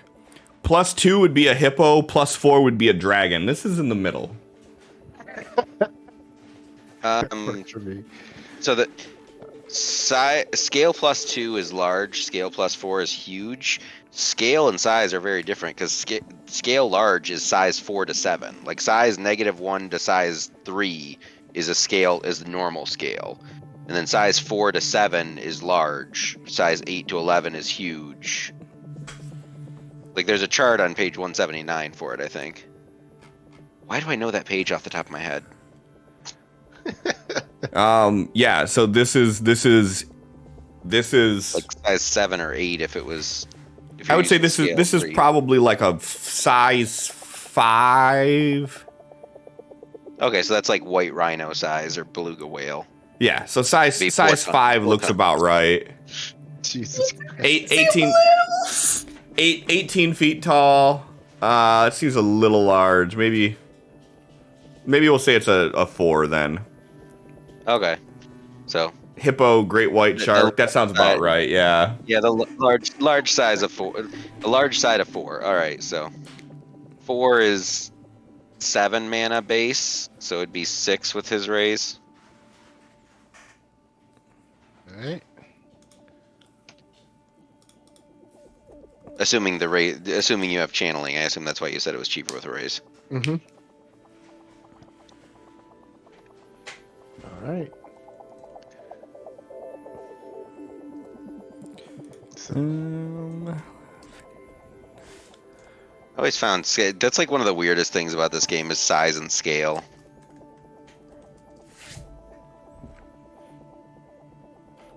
Yeah. So like I said, this thing's on its hind legs.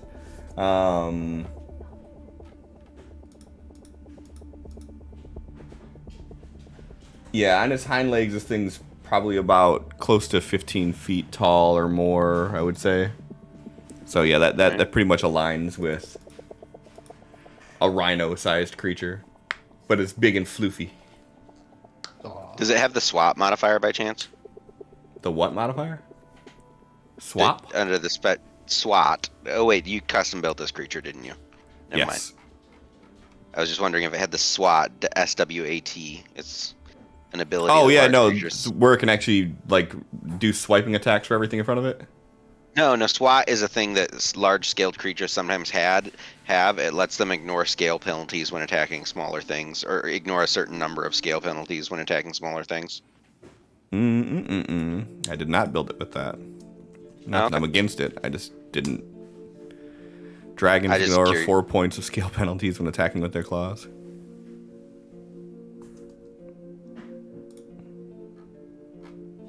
Yeah, no, I didn't. I didn't intend on this being a pet, so I didn't build it fully out. Okay. I just was curious because it's something that a lot of it's something the dire bear has on the Pathfinder, but so I was just curious because I wasn't sure where you got the bear from, but if you custom made it, yeah. Actually, how big is the dire bear from Pathfinder?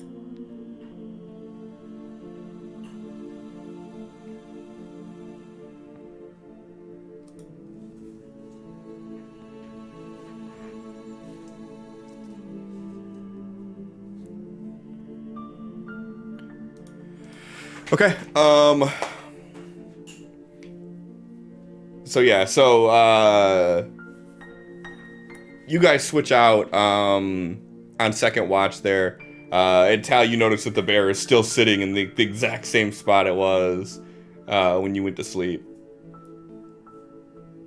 All right. And he's gonna get up and get his pack and. All right, girl. The night watch is done. And looks over at Kay and Crows. Where are we going now?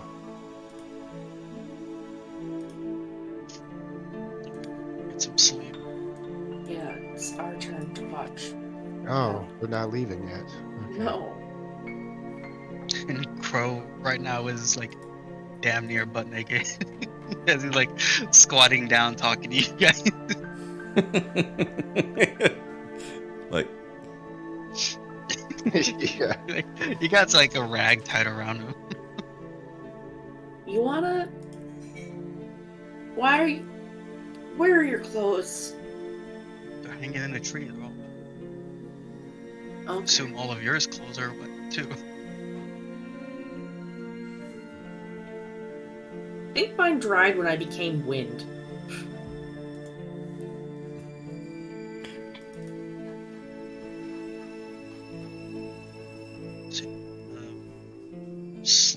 There. What? I'm gonna sleep over in that direction. Okay. Gets up and walks away.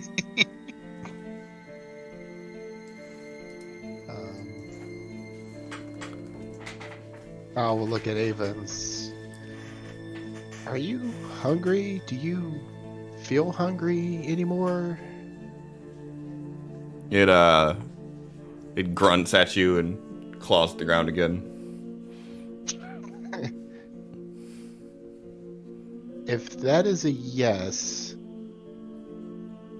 you should go hunt. If that's a no, then stay put. It looks at you and it kind of like shakes its head and like sneezes. All right. Don't have to feed you. That's good. Does mean no. Okay.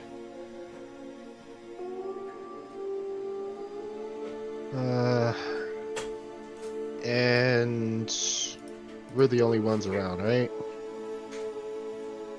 As far as Yeah, the three of you are on watch right now. Ava, okay.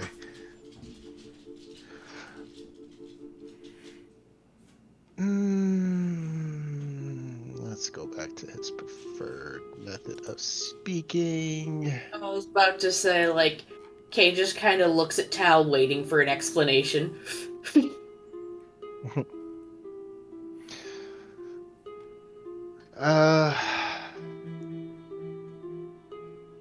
So yeah. Yeah? Yeah.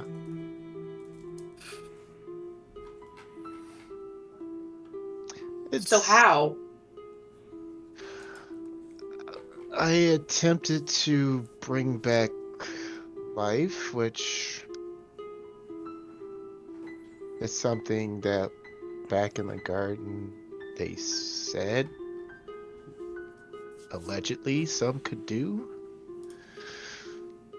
But, and then he starts like putting his hands through the fur and then seeing the dark matter just kind of attracting to his fingers again. This is not that. This is my essence keeping this bear animated, but not alive. So you made a zombie. Is that what you call him here?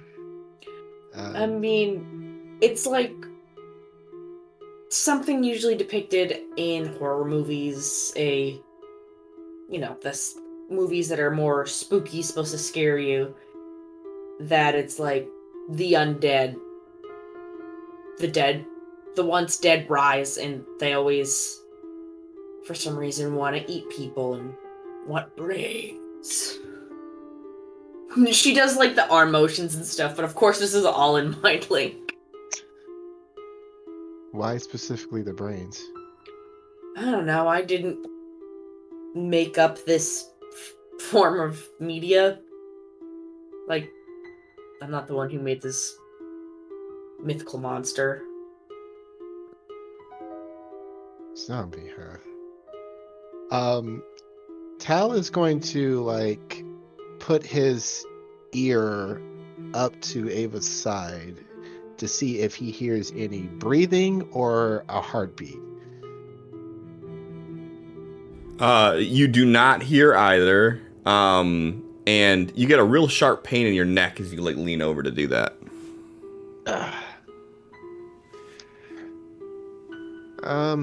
So good? yeah, it's might be a drawback.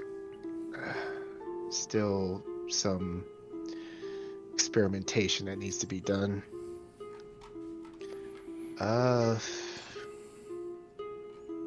But she seems responding to me and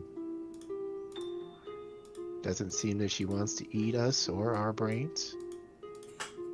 That's good, at least. We're gonna have to probably explain this to Paul and family in the morning.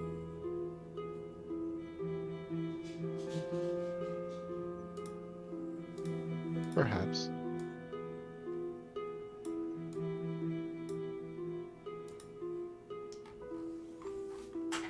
Are you okay?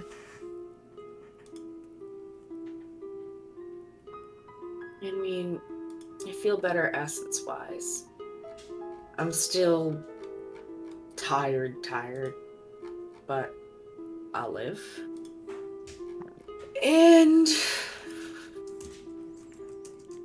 well, it's been emotionally draining past few days. I'm sure you could figure that out. Then get some more rest. We got this. No.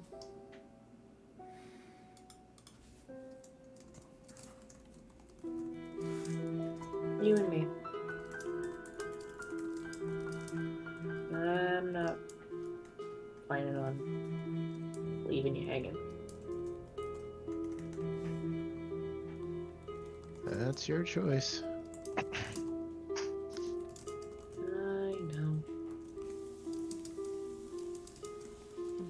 He just kind of like sits down and like his meditation usual like cross legs and everything. All right, Ava, I guess continue lookout. Then he is closes his eyes and starts meditating. There's maybe 15 or 20 minutes where Kay is just slowly pacing around the camp, looking out into the woods, trying to notice if anything's off that she can see.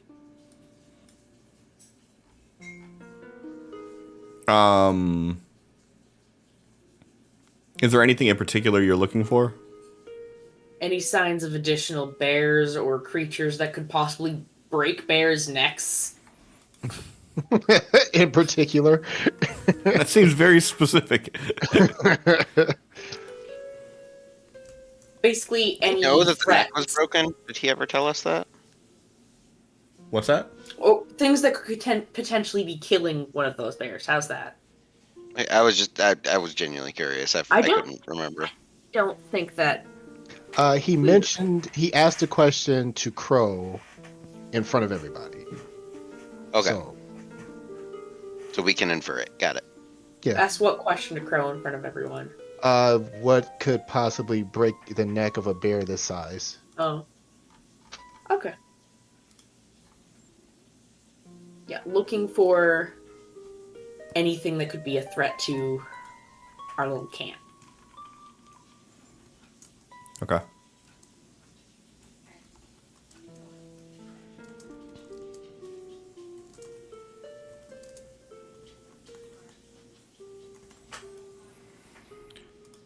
All right, and Tal's gonna meditate, and then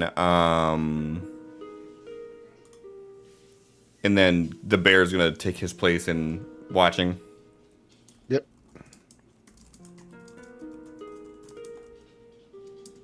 I don't know if you want it, Cliff, but I did send you the stat block for a size 4 bear in case wanted something to work off of. I wasn't sure how complete yours was. I added the SWAT to it, and I went through and actually added the descriptions to all the shit that I had on there. So I think we should be good. Thank you, though. All right. It just was kind of funny because the dire bear from Savage Pathfinder is the exact size of the bear, is size 4. There you go.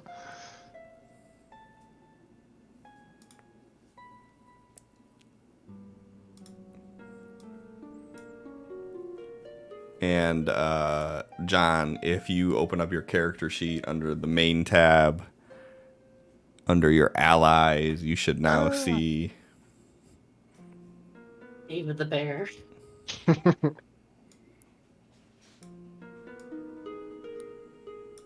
Teehee, I'm happy. I wonder, is there a way that you can... not what I want to do. Is there a way I can do this? Hey!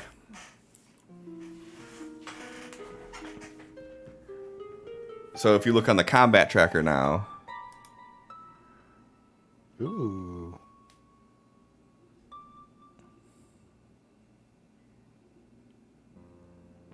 There you go. All right.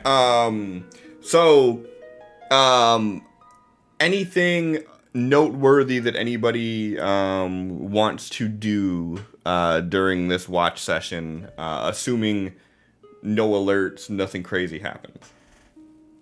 After a while, Kay will end up sitting beside Tao and meditating as well. So both the people on watch are not on watch anymore, and it's just the zombie bear that is? Yeah. Yep. Okay. It's fine. On watch with my ears. Understood.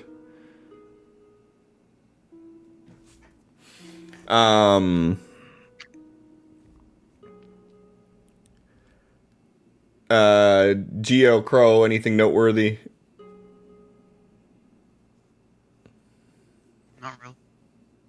You're on mute, Heathcliff, but I see your head nodding no. Sleeping. Just sleeping. Okay.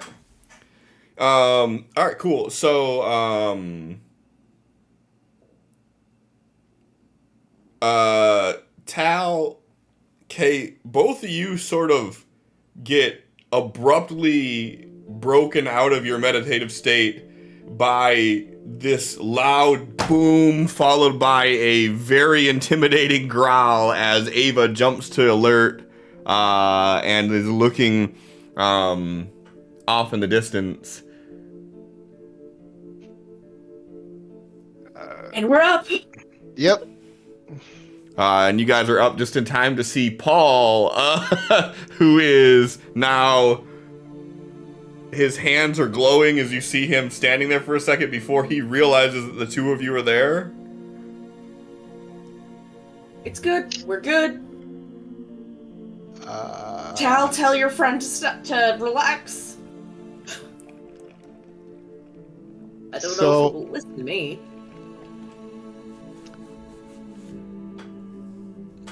Cal would like to... He's going to step in front of Ava, and he's going to make a gesture with his hand, and he's going to try to dispel the energy that's forming in his hand. Okay. Normally during combat, I would have to be on hold and then interrupt, but since we're not in combat order, is that okay? Sure. Okay.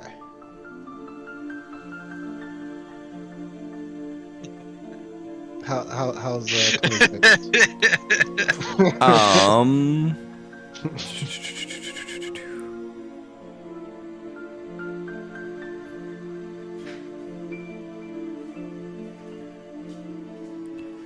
I'll just like put that down. Is an opposed roll of arcane skill. So I gotta knock 2 off of yours, so it's only 24. Oh shit! All right. You want to reroll? And let's see what he can do. So, needless to say, he succeeds. Obviously.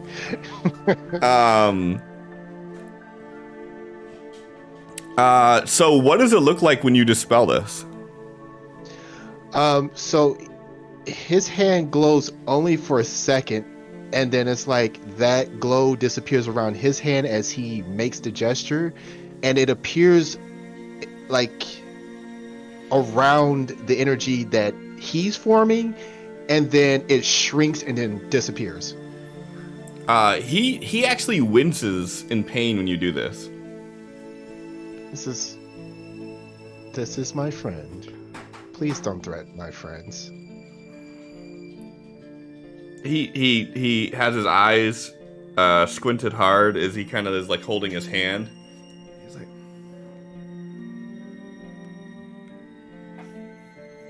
your friend is a bear? Yes, and he turns back towards Ava. He's like, easy, he's on our side. And he looks back at the guy while still stroking her. He's like, right? Yes, I just wanted to let you all know that we're ready to go when everybody else is. Good. He doesn't say another word, he just turns around and walks away.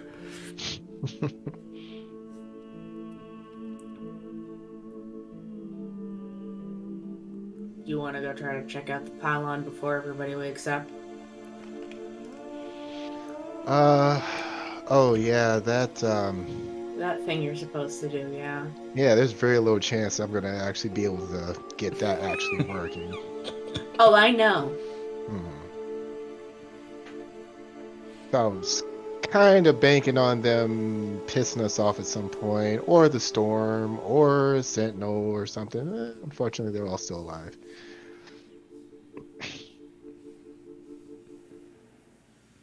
Ava looks at you and sneezes. No, you can't kill them.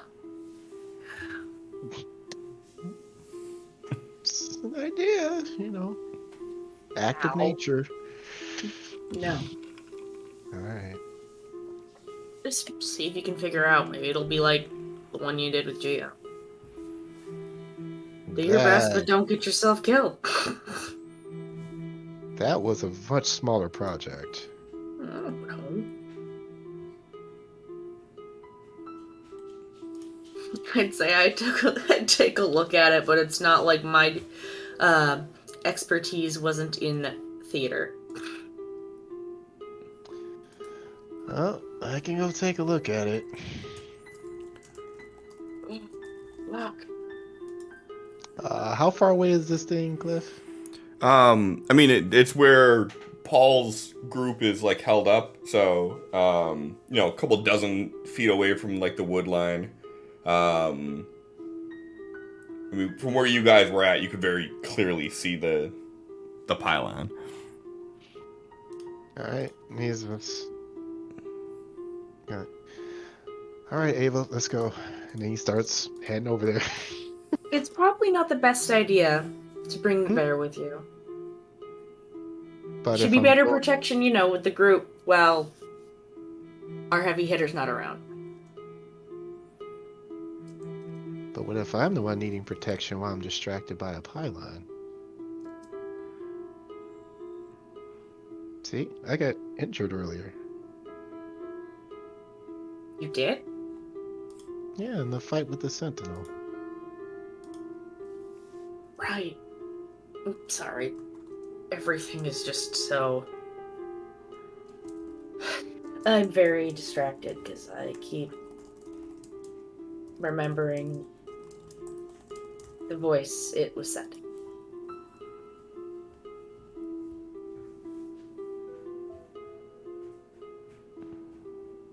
What did you see?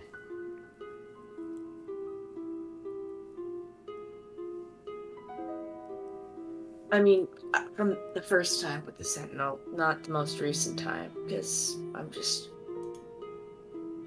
It sounded so much like Felix. Memory away. She heard the last one, though, because it was back for a second. So she doesn't get the most of it, but she still got, like, one or two phrases of this thing as it was, like, exploding from the sand at them. Are you saying you would like to keep Ava? I think that's what you need. She fluffy. It's not about me wanting the bear, it's me being cautious about you approaching these people who are still a little iffy with us, with what they have seen as a large threat their entire time living here. I don't want them to get the wrong idea. Okay, Ava. Kay needs your fluffiness, even though she doesn't want to admit it. So you stay with her and do as she says, okay?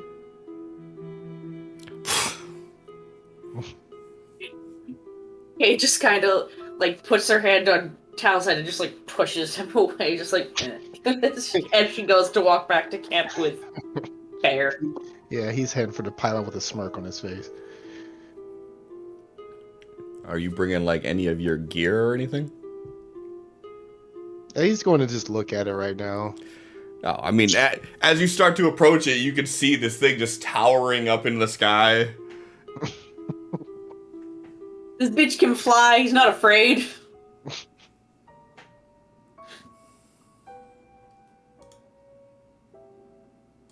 Oh god, I do not want this.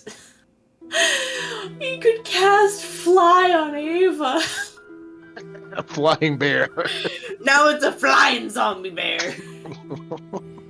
I see no problems with this. Give it a cape give it a Canadian flag for a cape. There you go. Now nobody's threatened by it.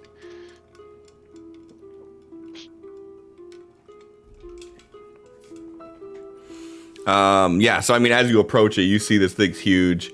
Paul and a few of the people from the settlement are kind of standing, and they see you approach. And they're like, the ladder that goes up the center of it, we have blocked off on the inside. If you plan on heading up there, we can take you in to show you. All right, lead the way.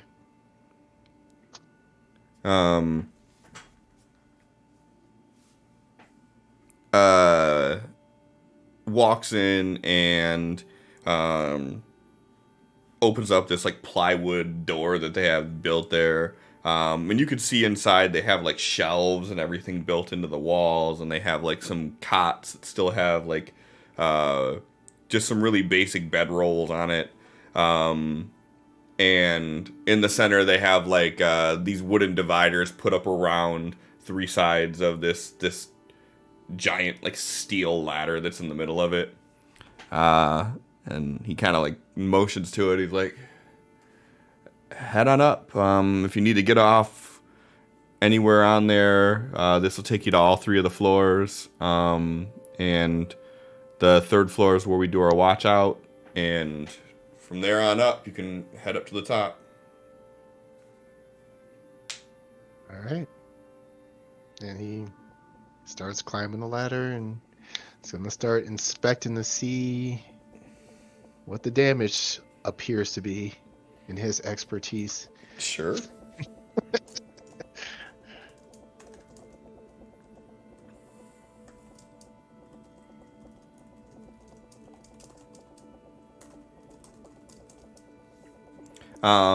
Yeah, so you get up to the top, and you see that there are 3 large transistors at the top, and one of them is just completely blackened from being burned, and these are slightly larger than the previous ones that you worked on. Go ahead and give me a repair roll for your assessment of the damages. Got you. No problem. Hey. All right. Fucking way. So, based on what you observed with the previous ones and like any of the manuals and anything that JD has given you, of the 3 transistors that are up there, one of them seems like it's in working condition. The other 2 are not. The one in the middle that is blackened is completely foobar. Like that one's going to need to be completely removed and replaced. So that's going to require actually carrying a large transistor up there. And the other one just needs some mechanical work done to it. So you should be able to, with the proper tools, repair that one. And then, assuming that the fuses are good inside, you should be able to get it back up and running. Got it. Easy peasy. Yeah. He's going to climb on down and then start walking back over to the camp. Yeah, when you get down, Paul meets you at the bottom and he walks you out. He closes up behind you. And he's like, so, how's it looking? I'm going to get my crew and some tools, some parts. We're going to see what we can do here. All right. He's like, well, I got everybody ready to go. I don't know if a group of us is going to head back while you do this, or if we're all waiting for it to be done. I'm not really sure how you guys want to handle this. That, as far as, so that's something for Kay. Talk to her about that. He's like, do you mind if I walk with you? Sure. Heading back. Yeah, so he follows you. And he's still kind of like holding his hand. And he's like, obviously I wouldn't have done anything to it had I known. Oh, I didn't think you would have. Didn't think your intentions were negative, so that's why you're still alive. What?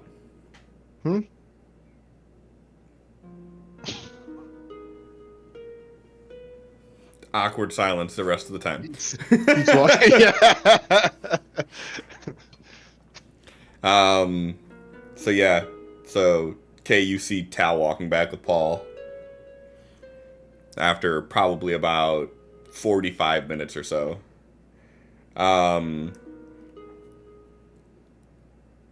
Geo, Crow, do either of you two wake up fairly early on your own? Geo seems like a sleep-in kind of guy.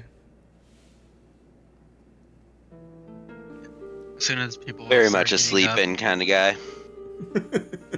As soon as people started getting up, Bro would jump up and actually put his clothes back on. Okay. So you probably would have woke up around the time Tal left. You see Kay walking back to the camp area, and this giant bear just following her around. Every step she's taking, she's bobbling behind. Love it.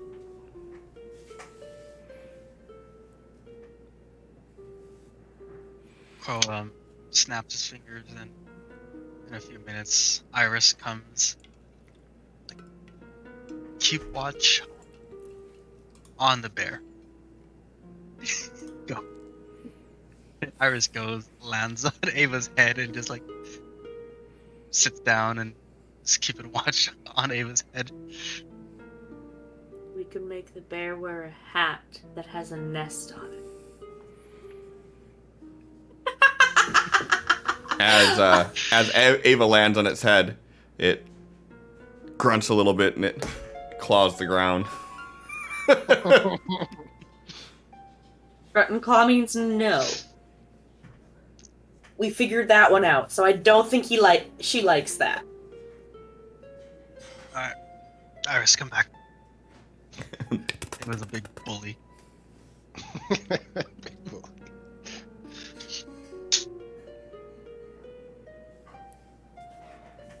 What happened to Tal? Ava eat her? Oh yeah, he made a good, light early breakfast.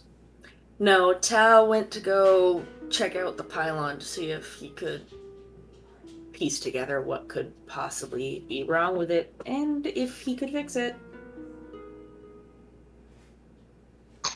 Fingers crossed. Fingers crossed. Right. Hopefully that Human does things. something. Saying fingers crossed is like saying, like, here's hoping that it works. You could cast a spell crossing your fingers, or like boost someone's ability, and it'll actually be a good luck. Yeah, totally, I'll try it next time.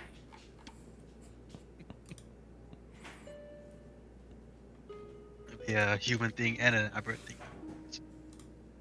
Yeah.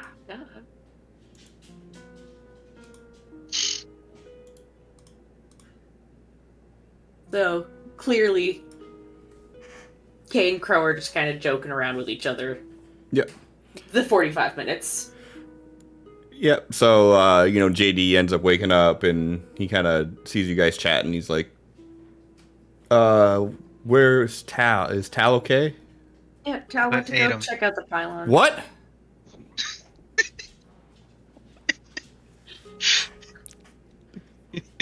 He was hungry, what can we say? No. He went to go look at the pylon. It's not funny. Why would we have been so calm if that's what the Listen. truth was? Don't. It's too early to mess with my emotions. He was so nervous. I'm gonna go make coffee. We won't hurt anyone. She's just like ruffling either side of this massive bear's cheeks. JD just walks away. Done with these people. So after 45 minutes of Tal being gone, he ends up walking back with Paul, and both of them kind of just have like an awkward silence about him. Kate, Tal told me to speak with you about what we're doing here. Are we waiting for the repairs to be done and then all leaving together? Or are we breaking off and us heading back and then a group stays here to fix it? He said you would have the answers. So, it is up to you whether you want to wait for all of us or not to head back to First Light New Eden. Well, I would feel more comfortable having you all there, seeing as none of these deals that we've made have manifested into anything yet. But, I do know that they had initially told JD that he was not allowed to return until this project was finished, so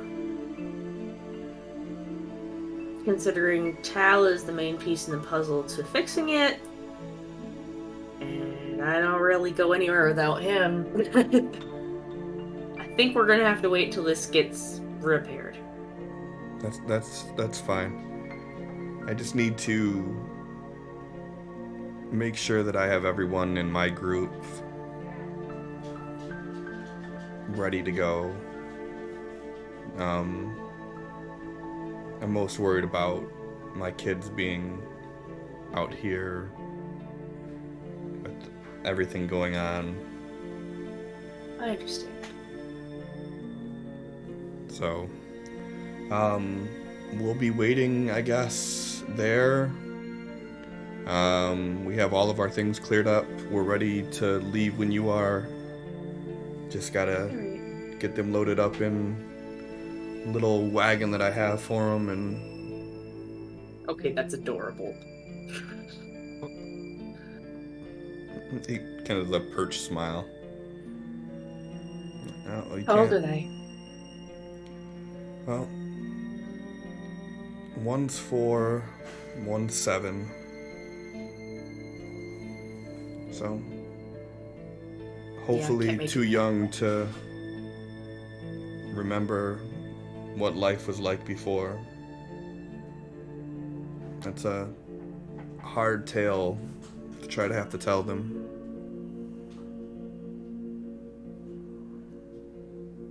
I feel like I don't really remember anything from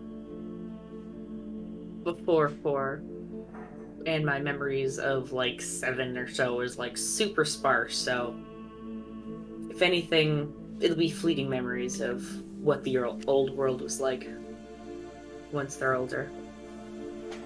Yeah, hopefully this new life I can provide for them will be worth remembering. So tell. Just give me a holler when we're ready to go. Of course. He nods and turns around and kind of like looks at the bear.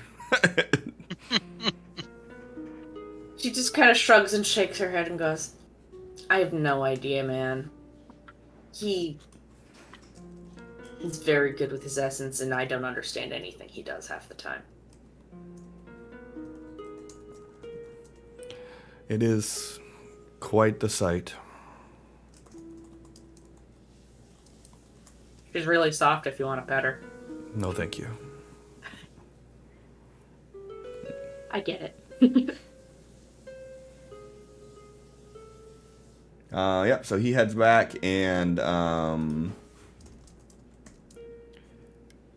as Tal's approaching, JD kind of runs up like, so, good news, bad news? We'll give it a whirl. That's what I like to hear. What do we need?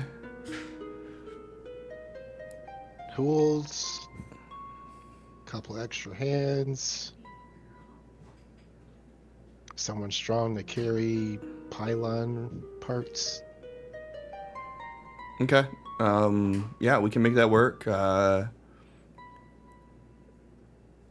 Crow, Huh? you gonna be able to give Tal a hand with some of these things? And I think Geo was the one that helped last time. Where's Geo at? He's still sleeping. Would you mind waking him up and letting him know that Tal needs him? Sure.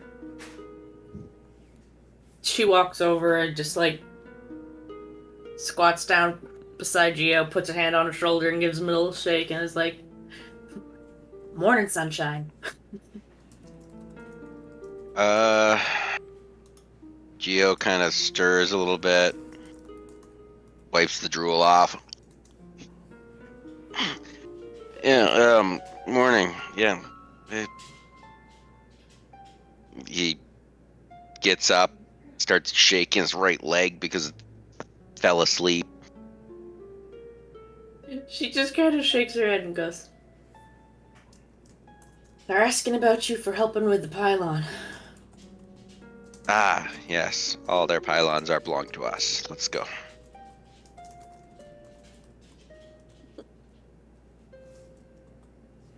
She just shakes her head and walks with him.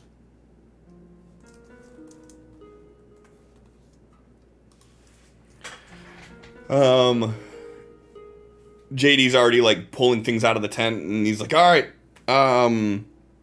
we got all day to get this done. Don't feel rushed. We just need to make sure we get it right, and we should be able to get this up and running and get power stretched out for a couple hundred miles from here. It's gonna be, oh, this is gonna be such a good thing. It's gonna be so good for us, so good for everybody." And he kind of like walked up and he's like put his arm around Tal as he's talking. He's he's like super animated, so he's like kind of like tugging him around as he's doing it and everything. He's like, "All right, so Crow Geo, I'm gonna need your help with getting some of these parts up there, and to give Tal a hand, whatever he needs you to do, we'll get it done." He was a little ambiguous of what all needs to be done, so I kind of have all the parts and everything that we may need. And he like kind of like grabs two of the bags and he's like, "All right, you guys take these." And one is much larger than the other one. Geo goes forward and grabs the small one real quick and starts heading in. Crow just chuckles and grabs the bigger one. Give me a athletics roll for that, Crow. Perfect.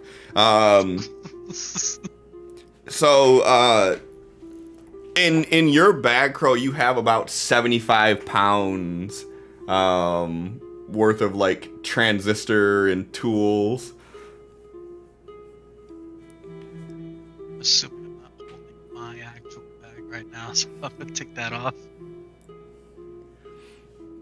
And then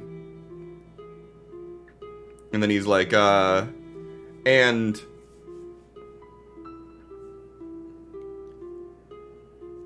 anything else you think we're gonna need, Tal? Should be good. All right, well, get up there and do your magic and get this working. I don't know if I have any magic that will work for this. Well, whatever it is that you do, like an artist. Yes. He starts climbing up. No, you gotta walk all the way back. No, I thought we were walking and talking. Sorry. No. He's still staying at the camp. JD hasn't left the camp really at all. Okay. All right, then he starts walking. All right, so the three of you start walking towards the pylon. How much can you go over your limit? I think it's 3 or 4 times. Let me check. You're talking about weight limit? Yeah. I can check real quick.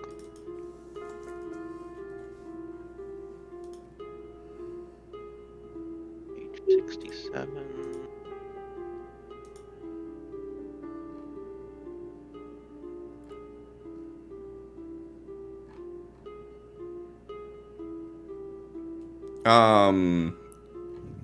There it is. You can move up to 3 times, just below 3 times lifted weight is what you can take. Well, you're subtract 2 from your, when you're above your limit, you subtract 2 from your pace. At 3 times your limit, you can move at a pace of 1 for a number of rounds equal to your vigor. The maximum weight you can lift is 4 times your limit. So if you go above 3 times your limit, you're down to a pace of 1 and can only move for like 1 round per vigor. And the maximum weight period is 4 times your limit. Okay, so not even breaking a sweat right now. No, so you can carry 60 pounds with just a D8, just naturally, just carry it. That's why I had you roll for the extra weight for it. You're good. I mean, it's heavy. You definitely are feeling it. I mean, you have like the weight of a large child on your back. But yeah, you're good.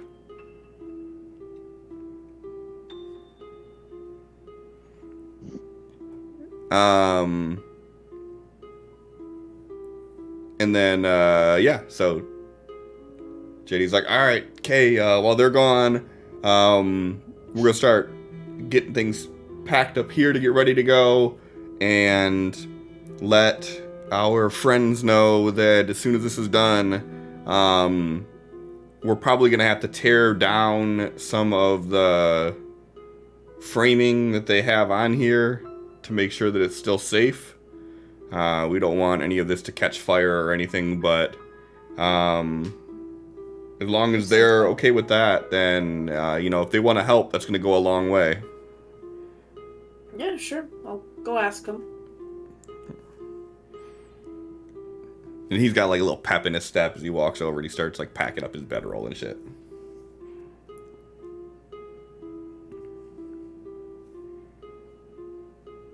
She just watches him for like a couple seconds before she starts walking towards the little encampment to talk to Paul and family. Ava is following right behind you. When Ava starts to follow, like, of course she's gonna like hear the footsteps of the massive bear behind her. She's gonna turn and be like, "Stay, please." Sneezes. And then she'll continue along her way. You get like 50 feet away and you hear, "Meow." Just looking at you, just grunting. She turns around, just, "Don't backtalk me." Continues. Grunts again, stomps the ground. She's just laughing. Continues towards the settlement. This big ass bear standing just outside of the wood line, just standing there looking at it. I'm just grumpy that I told it not to follow me.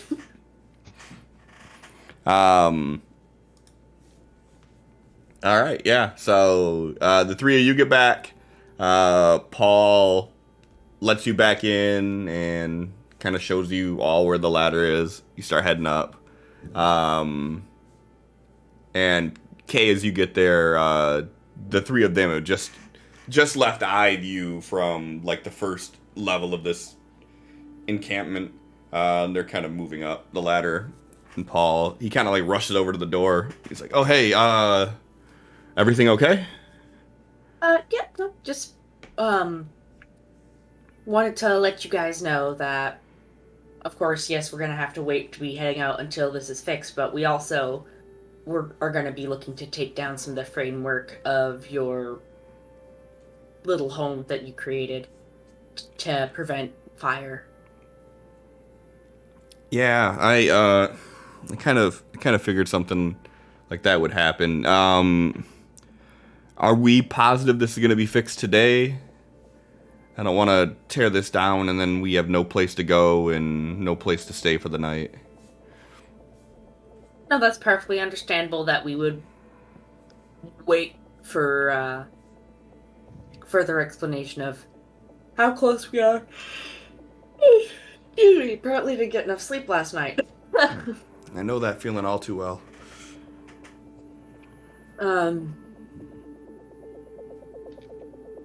Yeah, once we get it fixed, I say we all work together to get it taken down so we can hit the road as fast as possible. Okay. Yeah, that we can do that. Wonderful. And he sighs and he just sort of looks around at the surroundings. I know. It always is hard to watch your home get destroyed.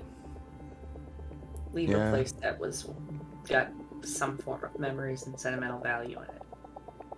Yeah, it's a little bit more bittersweet when we literally laid every nail here.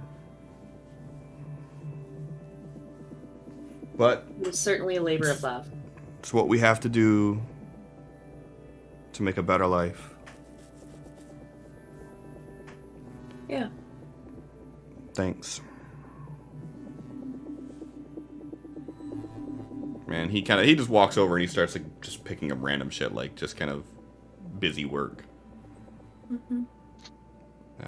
And I need to AFK for 1 second here, and I'll be right back. Mm-hmm.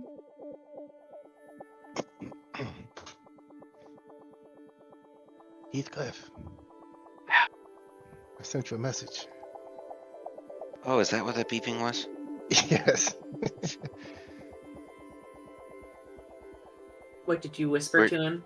Yeah, I whispered it. I wondered what that noise was. The bring.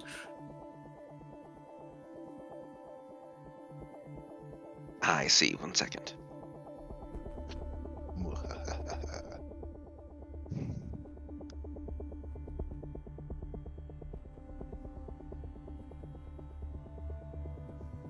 I need to get in combat. I got some good cards for combat. Let's go ahead and punch him by the face. Let's go. A fucking bear already. Does that specify you need to meet the requirements for it, Tal? No, it says specifically regardless of requirements.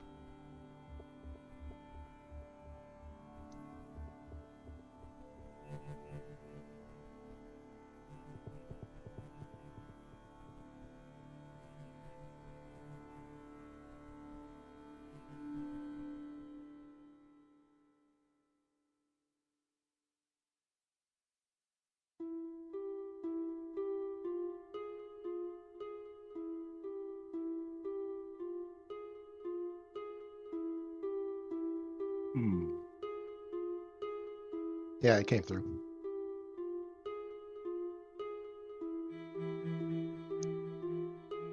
Excellent. Wait, yeah, this is okay. Trying to remember exactly how that is worded.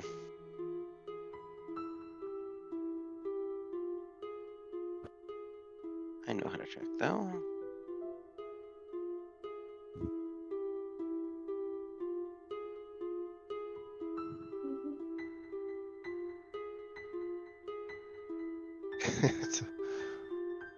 You looked at it? It's a +2, but it's better than nothing. Yeah, I mean it would make it where I roll flat, so I mean exactly. I mean the other one is jack of all trades, but I don't think that one would work as well. Probably not if I remember the wording on that correctly. Yeah, because you have to study something or.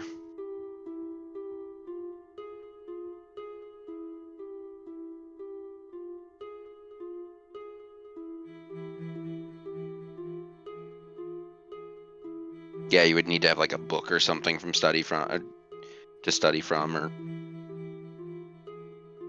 It is a smarts rolls, and it could get you a D6, but you would need like a subject somehow to study it.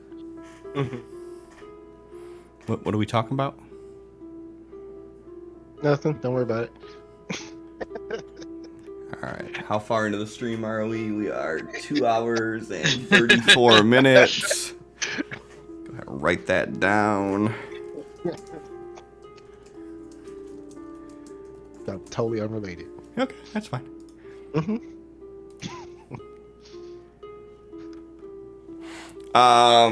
Okay. So, I apologize for that. I've had way too much water tonight, and I could not hold it any longer. Oh no. Cheers. A human?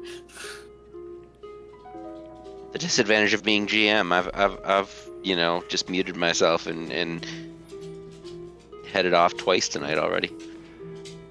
Yeah, I mean, I'll wait till I feel like my shit's just gonna burst before I actually take a break to do it. There's been times I've had to piss at like 10 and held that shit until midnight and ran off and did it afterwards. What's wrong with you? I want to break the game. I don't want to break the game.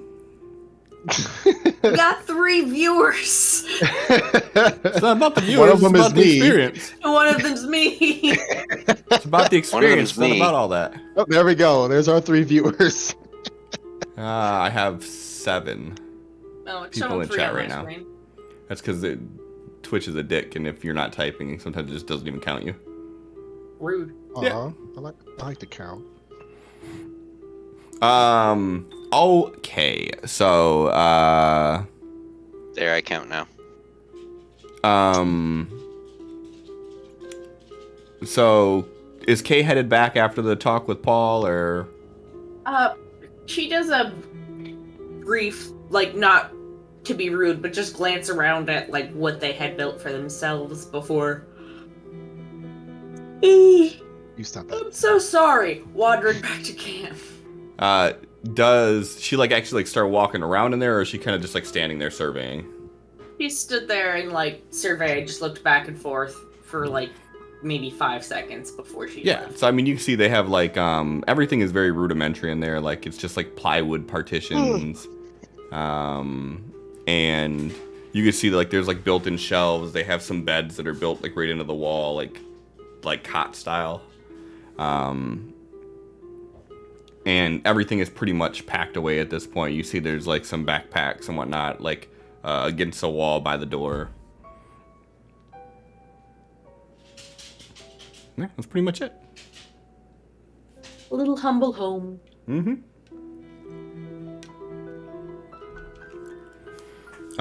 So if you start heading back after that, then we'll pan up as Tal, Geo, and Crow are making their way up this ladder. Are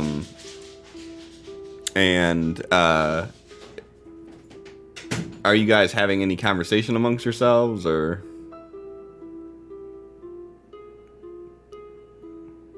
The only thing Crow says, like, I'm just carrying shit. I'm not messing with it, right?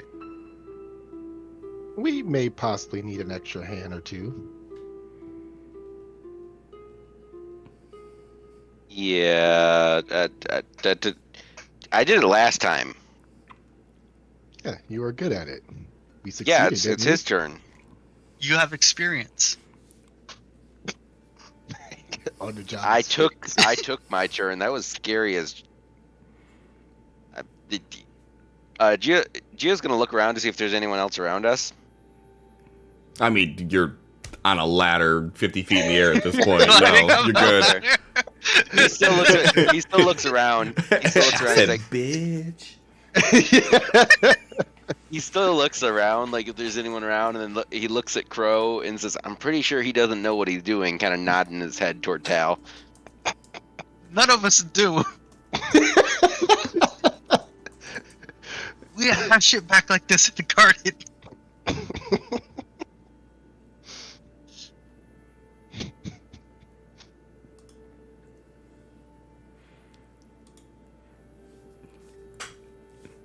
Yeah. So Still, it's. Look, all you got to do is just do what he tells you. And occasionally he'll tell you to figure it out yourself. That's, and then you just make a guess. Tal, I need you to tell me to make Geo do it. No, that loophole is closed. Well, I may need both of you. One to hold in place, the other to do the work until it's locked in. All right, I'm holder. I held stuff pretty good last time, so yeah, you're right. I should definitely hold stuff again. Fucking die.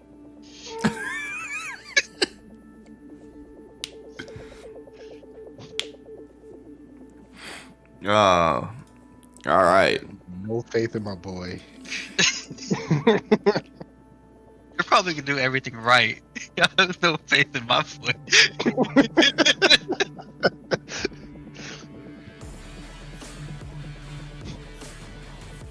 One thing I do like about the blank side slot is it's a nice place to put my little twerking hot dog.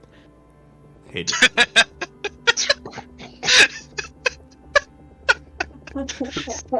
That's exactly what was missing. Whatever happens, I don't want to be on the bottom right whenever you change the layout. Got a twerking hot dog right in your face.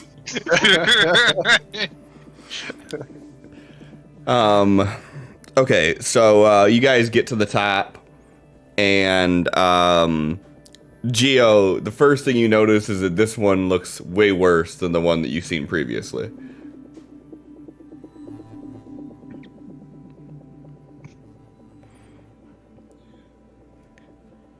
So yeah, so you guys get up to the top, and you see there's these 3 large transistors, one of them completely blackened.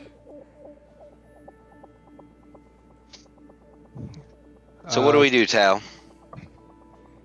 So Tal goes over to the one that appeared to be in decent shape. Okay, we'll call that the left one from the ladder.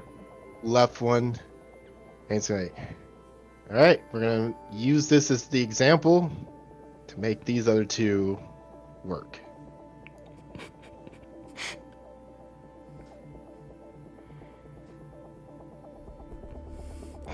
If anybody has electronics and they want to roll electronics to try to study this thing, feel free to. Let's see here. If you don't have the skill, you can't roll unskilled on this one. I'm going to use Get Savage Okay. to get the Mr. Fix-It edge to get a +2 to repair rolls. But So you basically, don't have I the rolled repair 5. skill, though, do you? No. Of course not. Don't be ridiculous. So you wouldn't actually be rolling repair, would you? Once we start I mean, actually in the repairing system, stuff, you're rolling untrained, but I think the actual rule set, you roll just D4 negative. I think it's still considered the skill that you're rolling, isn't it? I don't know. When you roll untrained? Finish job quarter time with the raises repair +2. Okay, sure.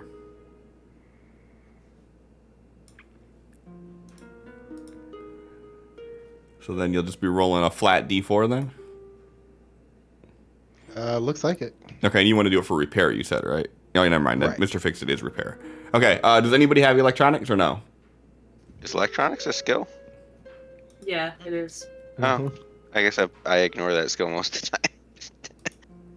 In that case, no, I don't have electronics. And I don't assume Crow does. Okay. Cool. So you guys take a look at what Tal is pointing to you, and then he points over to the far right one, which looks very similar, but you can see is, a little bit broken, it's got some weathering to it. And then the one in the middle is just blackened, completely burned completely out. The black one's in the middle. Yeah. Okay, so So, do you have any magic for this? magic to repair electronic equipment? Well, Crow's like I was more picking at thinking. I was more thinking magic to keep us from being electrocuted if we grab the wrong thing. Some people have electricity. Some people can shape metal. I know he protected some. He protected what's his Jason? Jason, right? The leader of this place. Paul. Sure. Paul. I don't know where I got Jason from. He protected Paul from the storm. Can you do? This is like electricity is storm. Can you Was that make what's it so running we don't through get this? electrocuted if we grab something? I don't know if it works that way. The storm running through. I- this? If there was a storm, I could. Okay, I didn't. I had no idea. I just knew that you did that. You do weird stuff, man. All I do is make me go faster. So other stuff goes slower. So So as you guys are This is talking, already ready. This is already going great. So as you guys are talking, Crow is like picking at one of the transistors, and you hear this clap noise, and you see him knocked backwards on his ass. It's like, yeah, you shouldn't touch that. That is a storm inside of it. See, that's what I was saying. Electricity. It's also, don't touch, maybe. Here, if it will make you feel better, I have. I was joking before, but If we you are crit gonna fail die. as well, I'm gonna laugh my ass off. I mean, I know it's a lot less likely with you rolling a d12 and a d10, but We'll see. All right, Crow. there's 1 in 120 still happens once in 120. And then, yeah, see what happens here.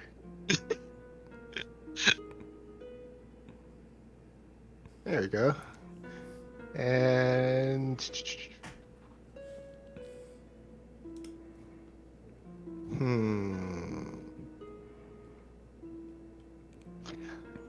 for damage soak. This ain't gonna help you for shit if you get electrocuted by this fucking thing. The armor, it would be toughness, right? Mm-hmm.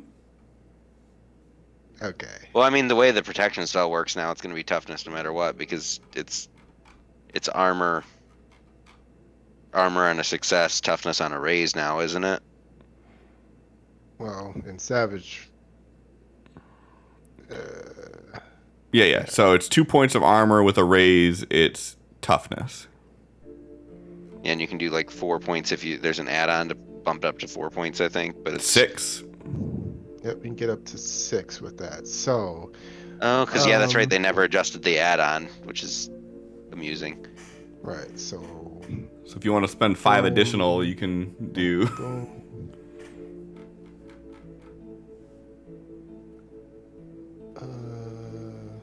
Okay, so yeah, that's what we're doing. And we go, bam. Apply to Geo. I have all 3 selected. Well, I have to keep only hitting Geo. Look, it says targets Geo, Crow, Tal. Did it only give it that one? I'm just- That's funny. I'm just special, that's all. Here, I got you guys. There you go. This only lasts a minute, so keep that in mind. Right. He's like, okay, we gotta work quickly. It's like, Geo, take that same panel off so you can see the circuitry inside, and then start copying. Crow's like rubbing his completely blackened hand. Like,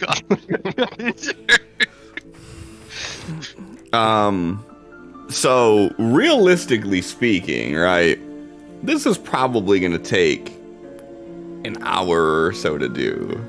Yeah, so protection ain't gonna do shit. Yeah, so you're not going to be able to maintain it the whole time. That's the thing. Well, that's why I was. The players Insane. know that. Yeah, no. I'm telling John this. Yeah, no. Tal is placeboing these motherfuckers. Is he gonna let him know when it fails? He's gonna be like, you're still good to go. Let's go. Yeah, you're good. I'm gonna go stand over here. No, that's. Okay. So, So, what's the game plan, gentlemen? Crow's gonna go walk to the corner of the thing, hide his hand, and try to heal himself. What you doing? You got pee? What's going on? Yeah, I don't think there's anyone underneath us, so they shouldn't get hit with the splash. He's just now walking back. Like, what the fuck? Is it raining? No, it's raining again? I said storm coming down.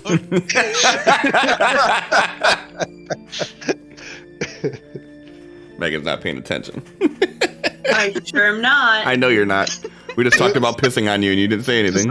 Just a golden shower, that's all. All Essence set. storm. Oh, thank you.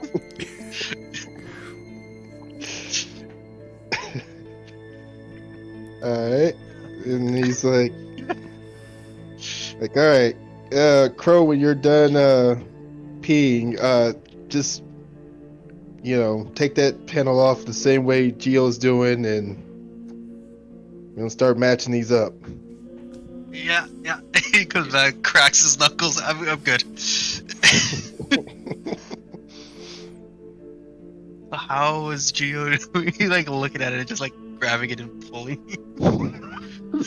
Yeah. Please tell us, Heathcliff, what's Geo doing right now? So I've been instructed to take apart the panel. Does there look like somewhere where it's easy to pull it off? Sure. Then Deathseed's just grabbing and pulling. Okay. Alright, Is there like a safety switch we can toss to like turn the thing off?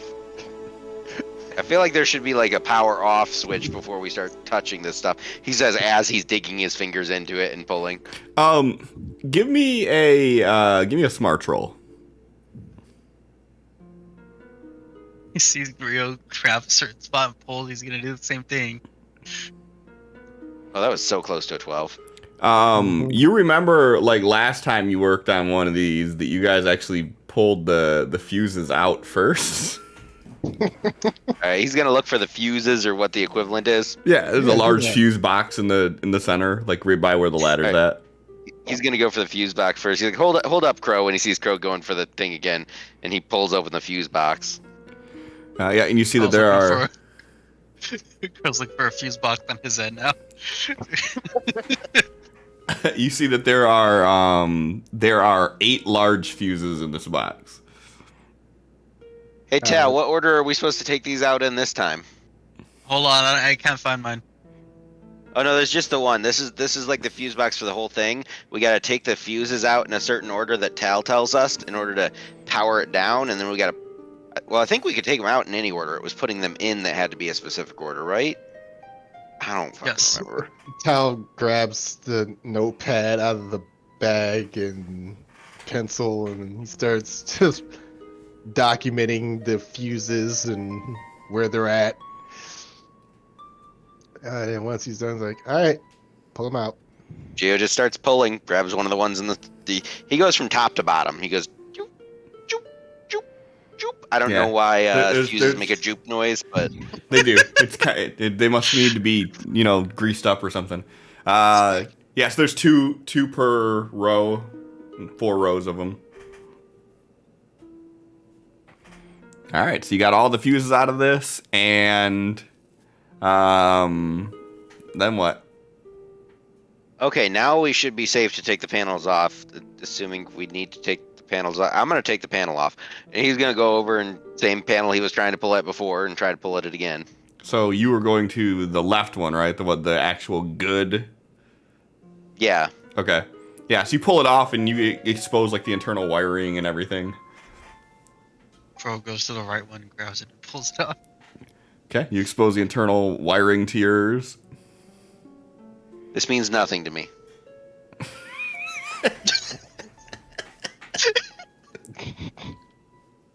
Crow's like looking over at his and looking back at what he's standing in front of. They look the same. No, that's a good idea. Let's compare them. I mean, this one's good, that one's not, right? So let's see if there's any differences. It's gonna look for any like burnt out parts in Crow's to see if and see what they're supposed to look like on mine, since mine's the good one.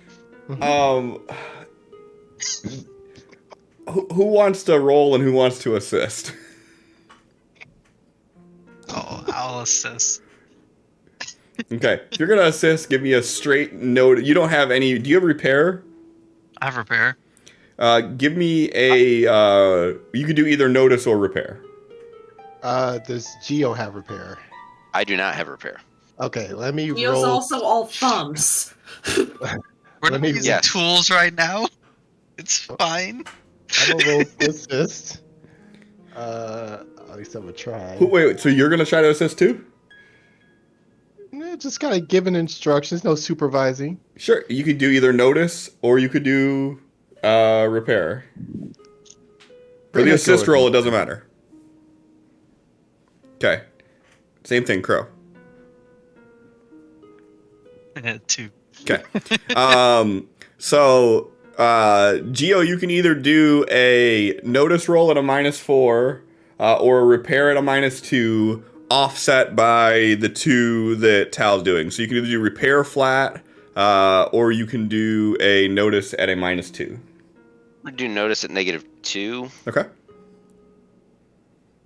Does my -2 to electronical devices come in here? It would, yes. You're the perfect ones to be helping. I mean, you got to walk all the way from one side to the other to really get a good look at both of these interior panels.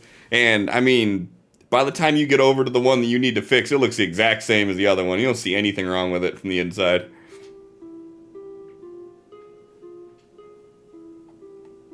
You're on mute. Keep yourself while you're laying down.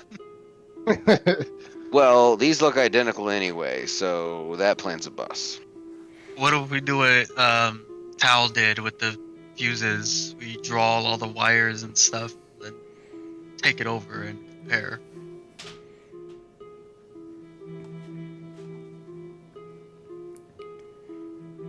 Yeah, if you guys want to, Yeah. take like 20 minutes or so to draw out the working one. I don't have a better plan. Okay. I'll do it. Sure. Sure. Go ahead and give me a notice roll, Tal. Okay. So yeah, it takes about 20 minutes or so. And you draw out like a identical diagram to the inside of this. And you take it back over to the other side, and you guys are comparing the two, and you can kind of see where some of the issues lie on the inside of it. Looks like some of like the connectors are like the soldering has completely melted off of them, so they're just disconnected. And so at this point, I would say it's probably been about a half hour since you cast protection. It's totally still on them, Cliff. You don't need to bring that up anymore. just letting John know. Yeah, so you can kind of direct them to where the differences are. Okay, that's what's happening. All right, so who's gonna take a stab at repairing this thing?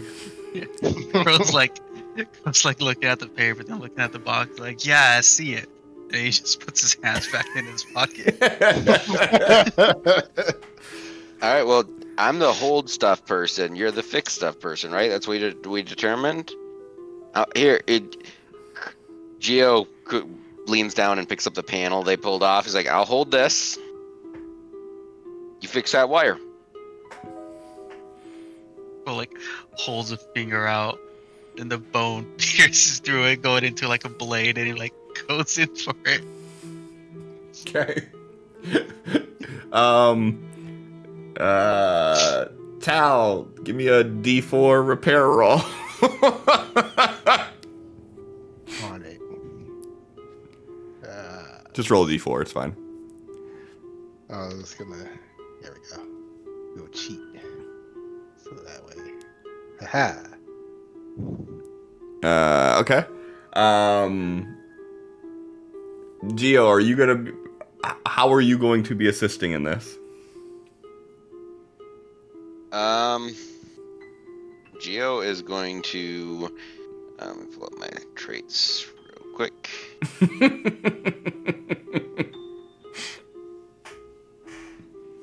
Geo is going to just kind of be pointing out the the errors that he's already drawn. So I guess pointing out what he already knows. He's gonna mansplain it. That's what he's gonna do. He's like, "Oh yeah, well, remember this one's the one that you said the soldering was missing on. You got it on the diagram right here. No, up a little. He's gonna backseat repair." That needs to be a skill. Mansplain. You know what? I hate it. Give me an unskilled roll. Unskilled. You're Great. gonna Okay. you're gonna unskill assist. Which you're not even supposed to be able to do, but okay. All right, Crow. Go You said he ahead could fail. and give me a repair roll with a -1. It would have been -2, but you got the offset from Tal. All right. Hey. Oh. Yeah. How? So, following Tal's guidance and Geo's great explanation of the things that are there, you managed to repair the different wiring on the inside. Honestly, with my role, I'm probably just pointing out what he's already doing. Like, I'm not even trying to. You're Literally, just saying what he's I'm like, doing yeah, as he's doing it. I'm like, oh, yeah, that's the right one. That one right there. Yeah, the one you're touching. That's the Exactly, one you you're have to do touching. that. Exactly. It's like, yeah.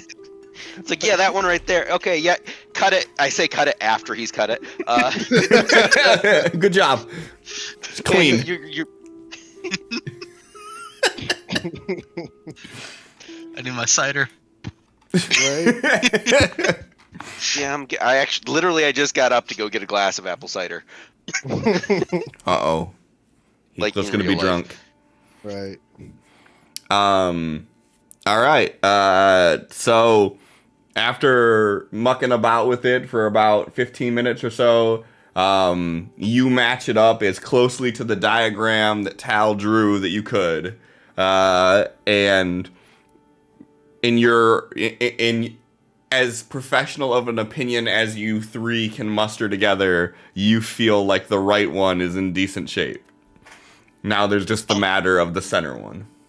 All three of us together can almost get an opinion on this.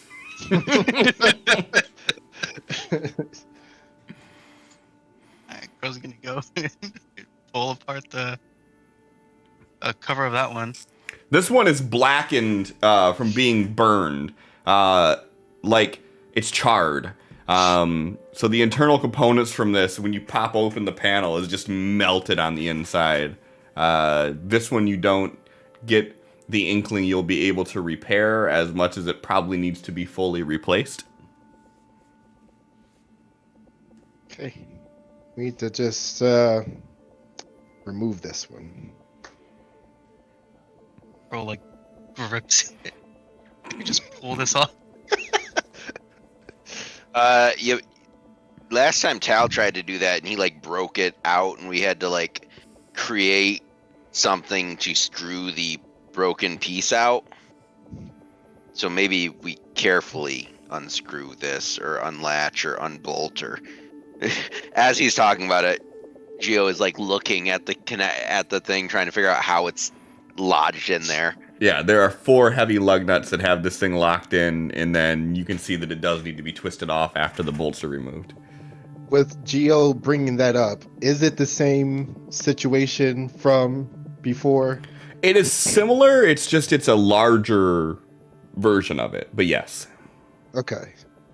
So we are, I guess, between Geo and I, we're going to try to remove this in a more efficient manner than last time, learning from mistakes. Sure. So you Yeah, got to take the 4 look for bolts the out tool to get first. Yeah, look for the tool to get the lug nuts out. All right, and who's going to be doing it? Geo's just gonna. This doesn't seem like electrical or anything, so Geo's a little more confident with this. Sure. It doesn't look like it's gonna The main issue is it doesn't look like it's gonna electrocute him. So he's gonna grab whatever tool that looks He's like fine. You didn't seem very confident. He doesn't know your spell's out, but you didn't seem confident in the spell in the first place. All right.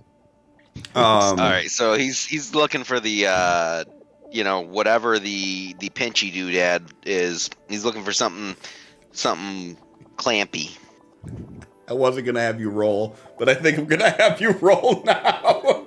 The pinchy thingy, the clampy doodad. Give me a smarts roll. See if you can remember what you needed to use last time you did this. All right. Yeah. So you get one of the wrenches and you start taking off the bolts. And after these bolts are like 6 inches long that you have to wrench out the entire time. So like by the time you finish 2 of them, your forearm is on fire. You manage to get all 8 of the bolts out. We're now about 45 minutes into this endeavor. And the 2 of you remember that you have to do... You... you with a raise nonetheless. You guys remember that this has to be actually like unscrewed out. And as you try to unscrew it, like you could feel that the fire that has happened in this has kind of melted it down a little bit. So it still looks like it's possible to be unscrewed, but it may take a little brute force to do it.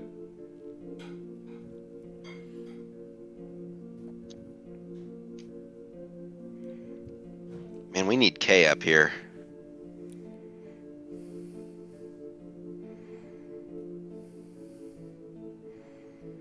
We need some dirt.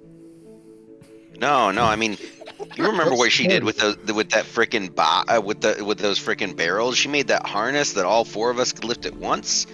I mean, she makes some type of rope thing that we can, tie around it, and all of us twist it off at once. I can't twist that thing. It's melted in there. I'm not even sure if I could twist that if it wasn't melted in there. Like walks up. What are we gonna twist? The box? That. I was gonna go and try to twist it. You're gonna twist it by yourself? Is he gonna go and try to twist whatever he's pointing at? Give me an athletics -6.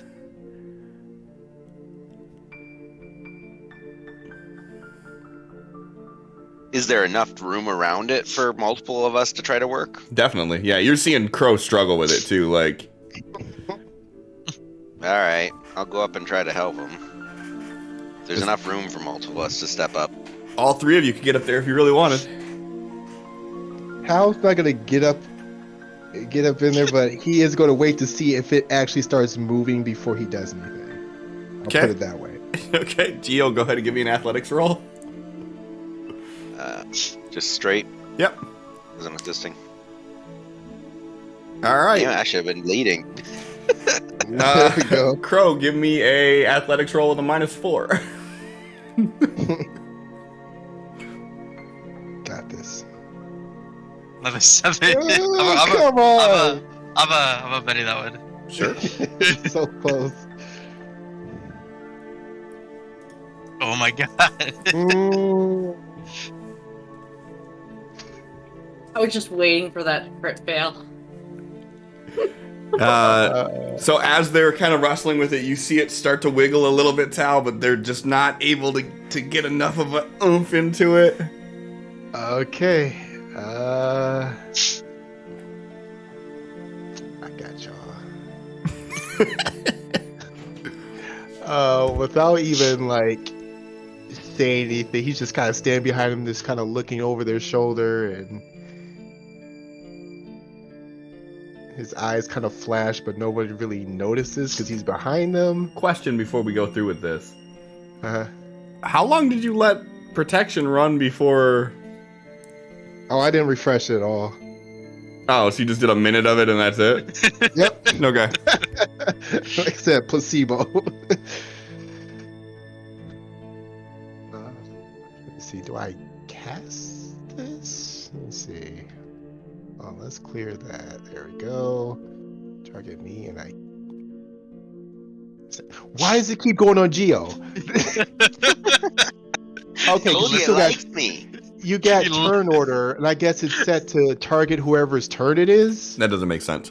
You lift Geo and start using him as a wrench. John, go ahead and give me a Well, D12. I mean, with how good of a grip I had on it, apparently.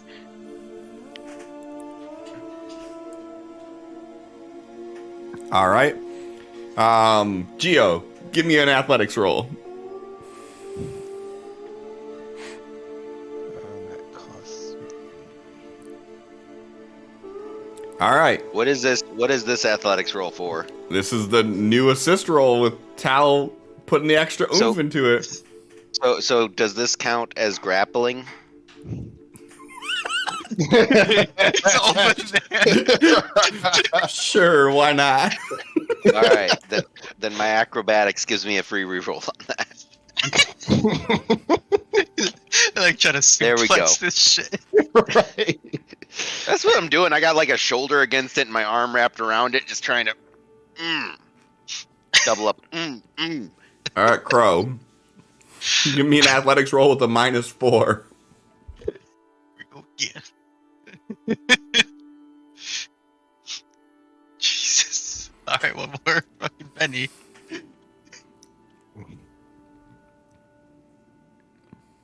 No. Any adventure cards to help with this? So, mine as are you all guys- in combat. I can punch it. So after struggling with this for about 10 minutes or so, you guys have come to the conclusion that you're just not going to be able to brute force it, so you're going to have to think of a different way.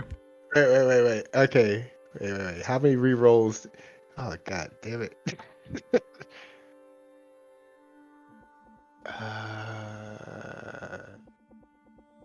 Iris, assist me. Kid, do you think we should get Ada up here? Yeah, Ava, climb the ladder.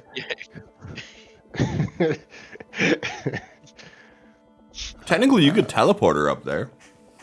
If the whole thing collapses. I already told you to cast fly on the zombie bear. Let's see.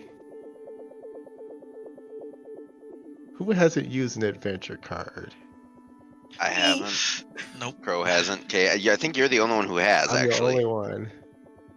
I don't know. Hand out stuff that might help us get the extra little. I don't know. My sarcastic ass sending you mechanical failure was my favorite thing I've done tonight. Rather not. I think you should play that It's one. just like, here you go. Nah, that's the one that Geo has to play, you know? Oops, all thumbs.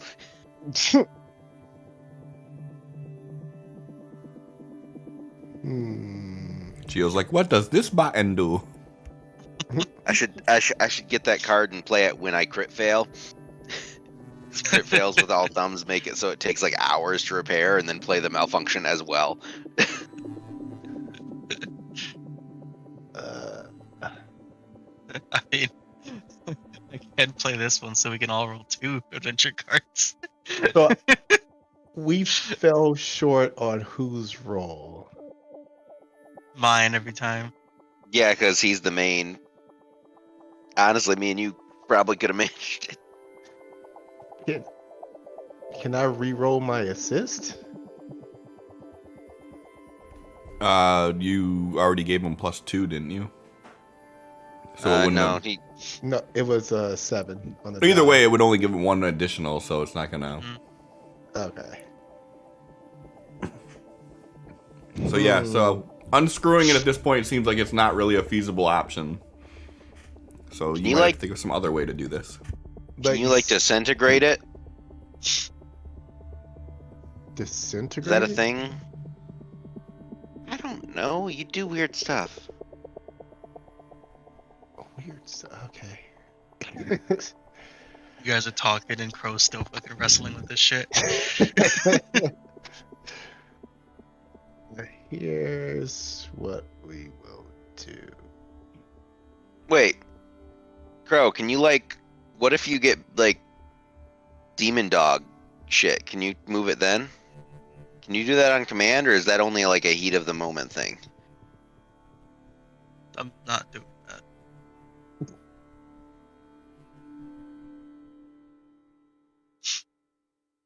Okay, it's a heat of the moment thing. Got it. And I don't think we got any little blue pills up here, so. We got good news and bad news, guys. Good news, we got it unscrewed. Bad news, I threw Tal and Geo off the top. Okay. So we're falling a bit short. All right, so Tyler's like kind of like holds his head low for a moment, and then. All right, what else you got in that spell book of yours? I don't have a spell book. What is? Your Rolodex. Your like. What other blades are in your Swiss Army knife? What? Move aside. I know someone that could help us. All right. He steps aside. Crow finally lets it go. He's like, okay. So he starts. He looks like there's sadness in his eyes as he's holding a hand up and his hand starts to glow, and something starts glowing in the space that you just stepped aside from. Let's see here if I gonna make it. Yeah, I made it. We're going to spend. We're gonna do the Sentinel Cliff, and in that space is someone that you don't recognize. But it's this guy. He is muscular and he's got this tight shirt on, and he's got this big cheesy heroic smile on his face. As Tal walks up to him and he says, "Could you help us out, old friend?" And there's like a tear going down his eye as he's looking up at this man.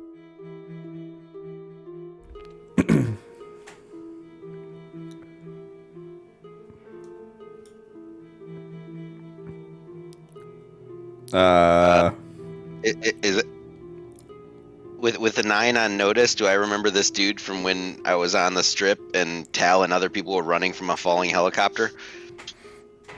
I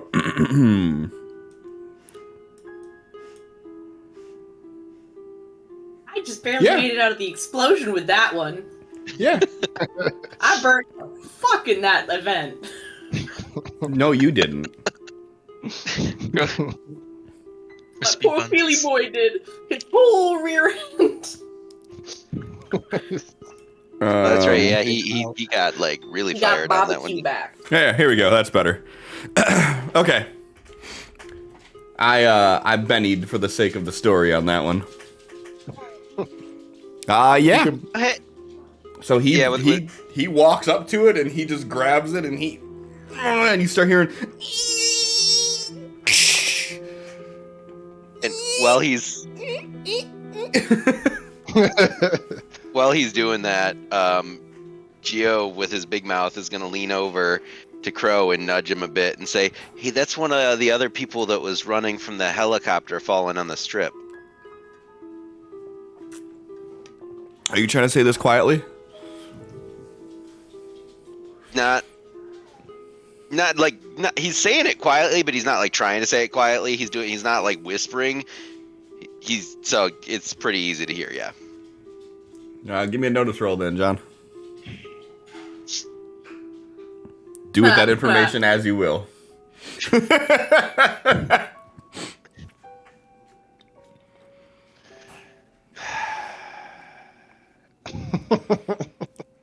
But if nothing else, after a few turns around, it's kind of wobbly and picks up the old transistor and he just holds it out to you. I was gonna say, if this thing's as ridiculous as Felix, it might just toss it off the pylon. Yeah, I was gonna say Tal is just toss it that way. Okay. John. You have a roll for bystanders? Give me a D100. Oh boy. Lands on Ada. Anything Yeah, land le- in the D, not a D. it's gonna land in the wagon.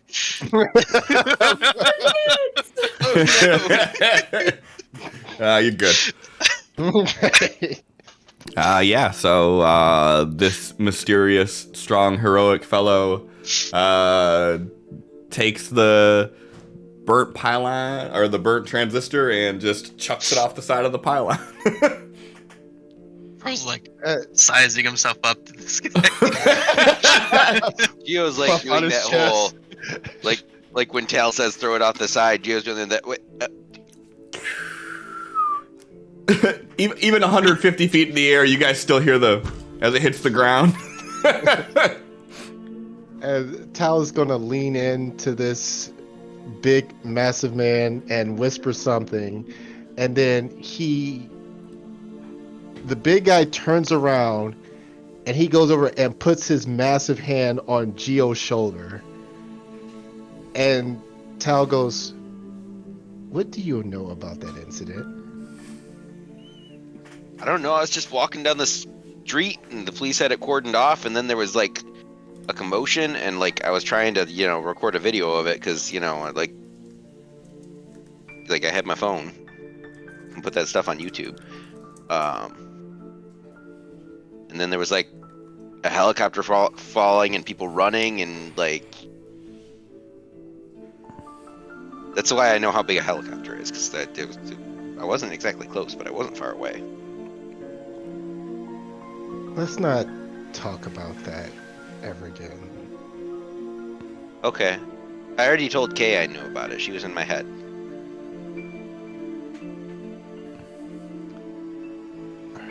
Do we need any more muscle for anything else? Should we have him screw the new one in? I mean, if the strips are stripped, I don't know how hard it is to screw these in. I'm assuming we have all of the parts there, Cliff. That's what's in the big backpack that Crow carried up. Alright. It's pretty heavy, so yeah, maybe. He If it's walks full up. Dark Felix doesn't have his repair skills. Doubtful. He's gonna go Girl's up dream. and he pats the big guy on his back, and then he releases his grip on Gio's shoulder. And he says, "Can you help put that on there, please?" He just picks it back up, sets it down. What was Felix's strength? Max. 12? Well, not strength, it was his agility, so his athletics was maxed. I think his strength was a D8. And how tall was he? 6'1". 6 what? I think he was 6'3". Okay, so Crow walking around on his tippy toes. He got the same muscle definition, but not the same height. But you got to figure this is Tal's memory of Yeah. him. So it's a lot bigger. Exactly. he's probably got rippling muscles. He's not just Yes, Pecs just keep constantly dead. Rippling muscles and fireman hands. Yeah, Tal is definitely over-sexualized Felix in this. or Why is he so oily? he sexualized him exactly as much as he needed to be sexualized. Exactly. As he screwed it back in, he's just looking over at Gio and just popping his pecs. Why doesn't he have a shirt on? He never did! I don't remember one. I believe in miracles. So then after you guys get that screwed in, he goes up to him and looks up and goes, "Thank you, Mr. Felix." And then his image just fades away.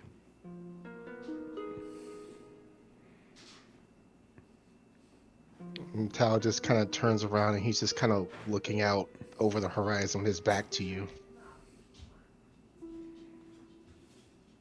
And Gio's gonna step forward past Tal and just kind of get to work. He's gonna pick up the. Seems like Tal doesn't want to be bothered right now, so he's just gonna, step forward, look around. Okay, so now we gotta bolt it down, I think. So he's just gonna get to bolting it in. Crow's just gonna looking at what Geo's doing, just walk over to Tao, have a hand on his shoulder, and just have it there for a few seconds. Then goes and helps out Geo.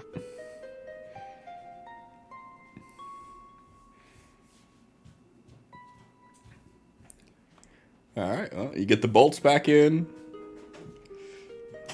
Now what? Okay, so if this is anything like the other one, now we have to. If we have everything fixed, now we have to put the fuses back in. But for the other one, there was a special order we had to put them back in. And there was a different number of fuses in the other one than in this one. So even if we did the same order, I don't know if it would work the same. Because there'd be fuses left over. Do we just keep putting them in until we get the right order? It didn't actually say what happens if you do it in the wrong order, so I don't know if we get multiple tries at this. Like, is there extra fuses in that bag? If this kills our fuses? There are. Okay. So I mean we could try. But how many fuses are there? There was 8, you said? Mm-hmm. I mean there's 8 possible first fuse locations, and I mean, how quickly do you think we'd know if it was wrong? We'd know as soon as we slot it in, or? I think so, yeah, because it's, we put the fuses in, and I assume something would go wrong. Okay, so we have 8. So I guess we just start putting them in, and if they fry, then we know it's a different slot. We have rubber gloves. They put welding shit in there, right? So there should be a welding glove or something.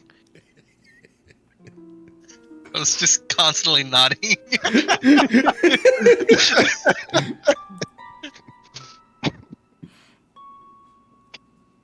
I just picture Geo up there having this whole conversation with himself. No one else is even responding. Nothing.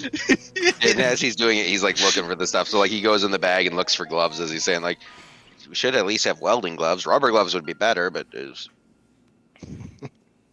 any form of gloves in there. Yeah, you got those thick Kevlar welding gloves. All right, he's gonna put one of those on.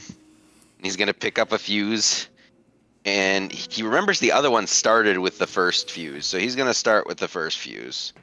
It was first fuse, then last fuse, and then the ones in the middle were kind of jumbled up. So he's gonna try first fuse first, then last fuse, and then. So. Well, Tom made a copy of where the fuses were and everything on the little clipboard, so if you just look at that. Well, that tells us where they were, but the last one we had to put them in a certain order. Oh, is the big thing. Yes. Maybe this one being a bigger, more industrial one doesn't require us to do it in a certain order, and he's overthinking things. But he's gonna start by putting the first fuse in. He's like, okay, puts on the Kevlar glove, grabs the first fuse, sockets it into the first slot. Nothing happens. Okay, he's gonna assume that's a good thing. He's gonna take the last fuse, put it in the last slot. Nothing happens. Now he's just gonna take the 5th fuse, put it in the 5th slot. Nothing happens. You're good at this. Then he's gonna take the 3rd one, put it in the 3rd slot.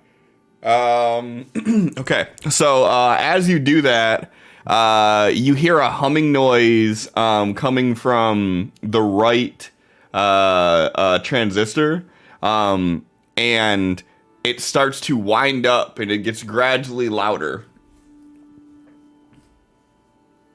Right after I put the 3rd fuse in? Mm-hmm. Okay, so I've got 1, 3, 5, and 8 in right now. I mean, it's like a loud whining mechanical noise coming from it. Okay. He's gonna assume that the odd numbered ones then are connected to that, and he's gonna grab 7 and try to put 7 in real quick while it's spooling up. Because he has more odd ones in than even. Okay. As you do that, you notice smoke is starting to come out of the rightmost transistor. He pulls out the 7th one and pulls out the 3rd one, the most recent one he put in. And as you pull out the 3rd one, it immediately stops whining, and the smoke, final little wisp of it kind of emit from it. I think we got to get them both to turn on at the same time. Maybe. I don't know. Correct me if you guys know anything. We have 1, 5, and 8 in. Let's try 4. He puts in 4. Nothing happens. Okay. 1, 5, 8, and 4 are in. He's gonna try 2. Just grabs another one, holds it to Geo. Grabs another one, holds it to Geo. He's gonna try 2. Okay. Okay. Nothing so happens. He's got 1, 2, 4, 5, and 8. So just needs 6, 7, and 3. He's gonna try 6. Nothing happens. All right. 7 and 3 left, and 3 betrayed him before, so he's gonna try 7 first. Okay. Nothing happens. And then he's gonna put 3 in. High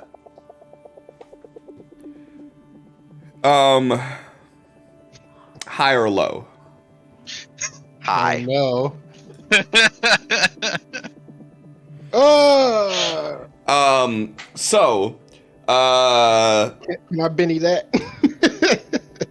you can Benny any roll you want. Well, you can't Benny it. He'd have to Benny it, but I'll Benny it. I want it to be high. sure, I'll roll again. Go ahead and drop that Benny.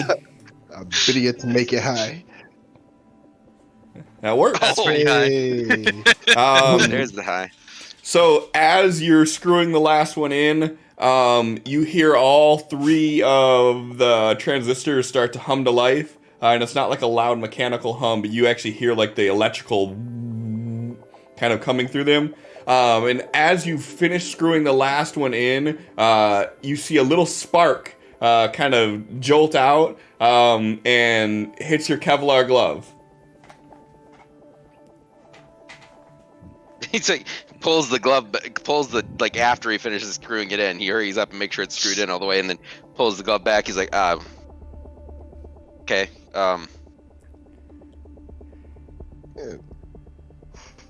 did that actually work? Tal turns around and he's just kind of rubbing his face and he's, well, congratulations. It looks like we're successful. Tal, you notice that both Geo and Crow's hair right now is just... Girl's hair is usually fucked up, but this shit. Tal's hair is fucked up too. Yeah. His beard's not Yeah. sticking out either. So I guess we should go ahead and descend. And he doesn't like offer to grab anything. He just starts climbing down. Geo grabs the small bag that he came up with and starts going down. Grabs his bag, which is probably a lot lighter. It's empty, yeah. Yeah. Yeah, Geo played himself on that one. Right. Geo is still kind of out of it from he's not quite believing what just happened. It's like, Yeah, Crow grabs his, like, pats it down. He's like, okay, and he just throws it on. Looking around, make sure you didn't forget something. Like, this is not right.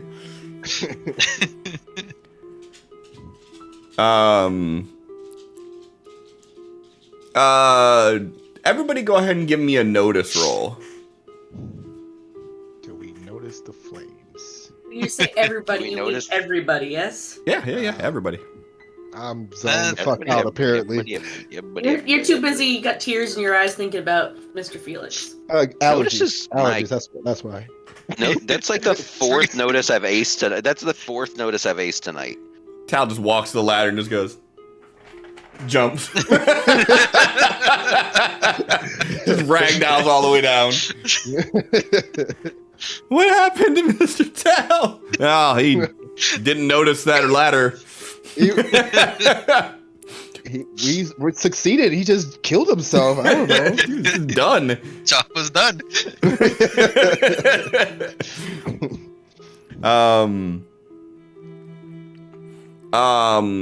Yeah, so as you guys are climbing down, you can actually see like off in the distance, like out towards the east, just in the haze of the ambient occlusion, you could start to see lights off in the distance you didn't see previously. Kay, you even see this off further down the path that you guys were following to get here. Like further along the way on the horizon, you can start to see lights. And then you would notice first Tal, and then Geo, and then Crow climbing down the ladders. He gets JD's attention if he wasn't paying attention. It's just like, alright, job's done. It just starts walking towards the... I keep not wanting to call it a settlement. It's not a settlement. It's a structure, It's both. I guess, to begin the process of dismantling, I suppose. It housed 15 people. I'd say it's a settlement. True. Yeah. So yeah, the three of you climbing down the ladder, you would hear at this point like JD exclaiming like, "Yeah! Woo!"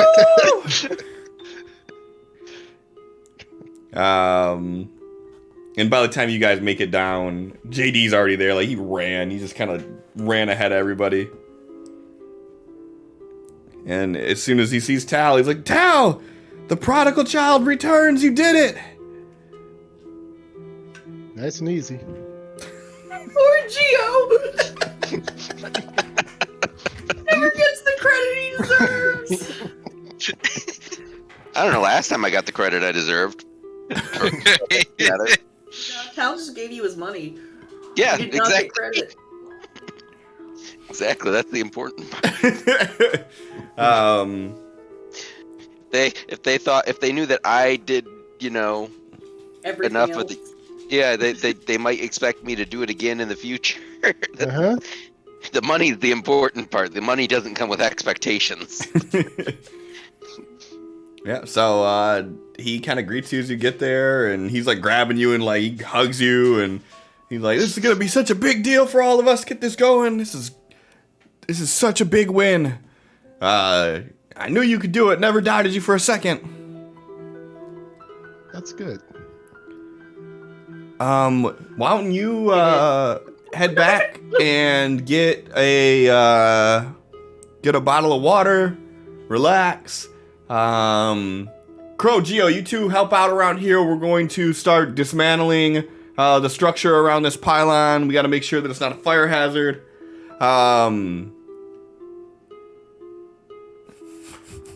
Just to be a dick.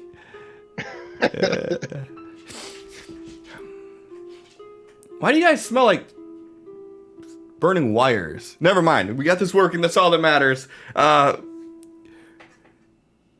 You two start helping them take things down around here. Good work, you guys. Tal heads off to relax and get water as ordered. Crow's gonna run up to Tao before he goes and helps dismantle shit. He like puts a shoulder or a hand on his shoulder. He's like, "I got some cider in my bag, some food and shit if you want it." I would greatly appreciate that. It like squeezes your shoulder, then runs off.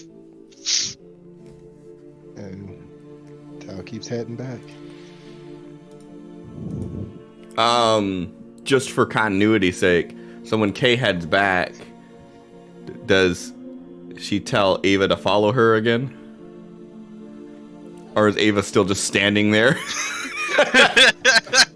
Well, I had sent you a message on Facebook, but Oh, hold on. I will read that before you say anything then. Okay. For shits and giggles, give me a notice roll. She ate half of them. Everyone? Or just K? Just K. Yes. Rudimentary, you have that narrowed down. great. So, when you walk back to the settlement with JD after everybody's coming back down, are you telling Ava to stay back, or are you having her follow? She can do what she will.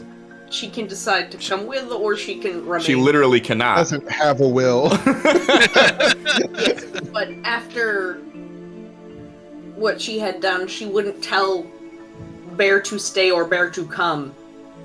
Well, if you never told her to follow you again, she's still in that same spot. Well, then she's back at the camp then, Okay. I guess.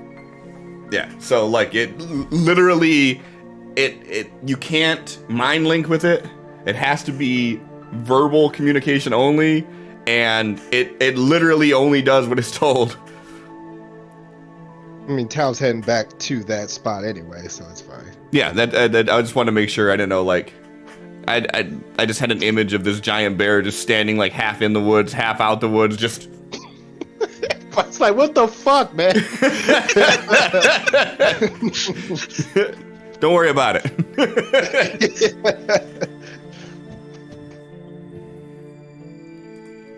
Okay. Then, yeah. So, Tao, you head back. Ava's just there. He's just going up and just snuggling up against her fur and everything, and chilling, drinking water. All right, so you guys start to dismantle. Everybody who's there dismantling, give me a roll of whatever skill you're going to use to help tear this shit down.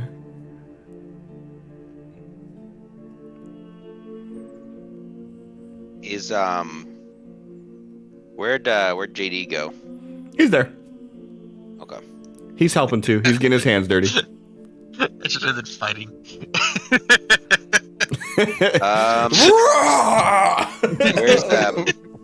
Where's where are Paul's kids? They just sitting in the wagon watching us all. You don't know. Are you specifically trying to find them? I'm not like searching them out, but I'm just looking around to see where Paul and his kids ended up. You don't see any kids. Okay. Where them kids at, Paul?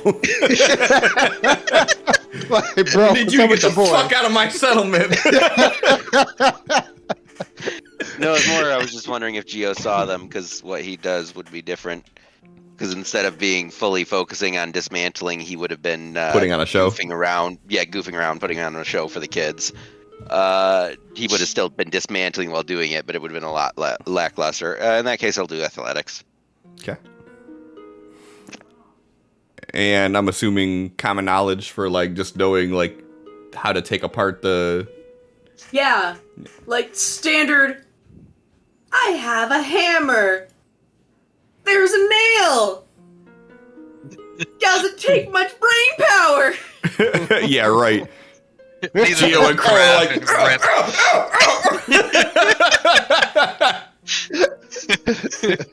no brain power here. Me no need brain.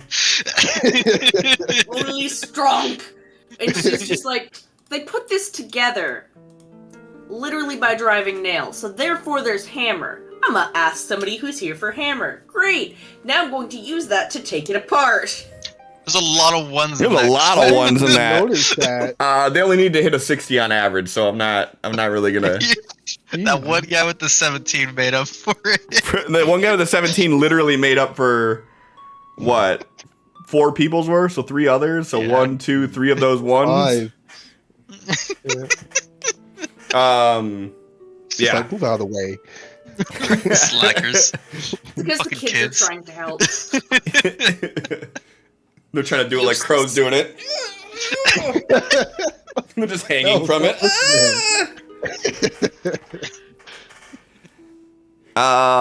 Yeah, so you guys manage within a matter of probably 20-30 minutes to tear down the major structure of this place.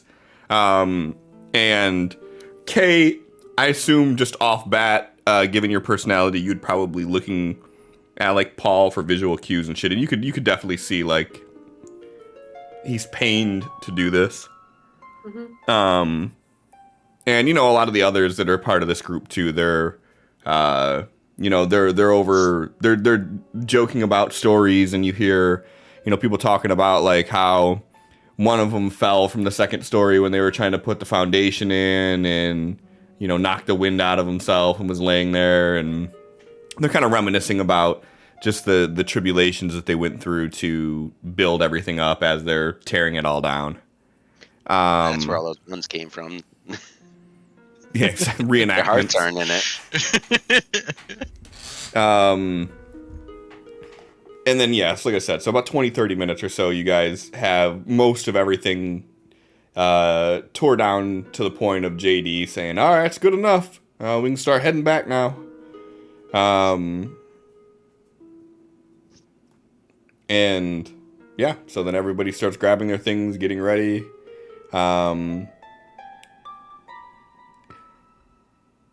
Geo, give me a notice roll.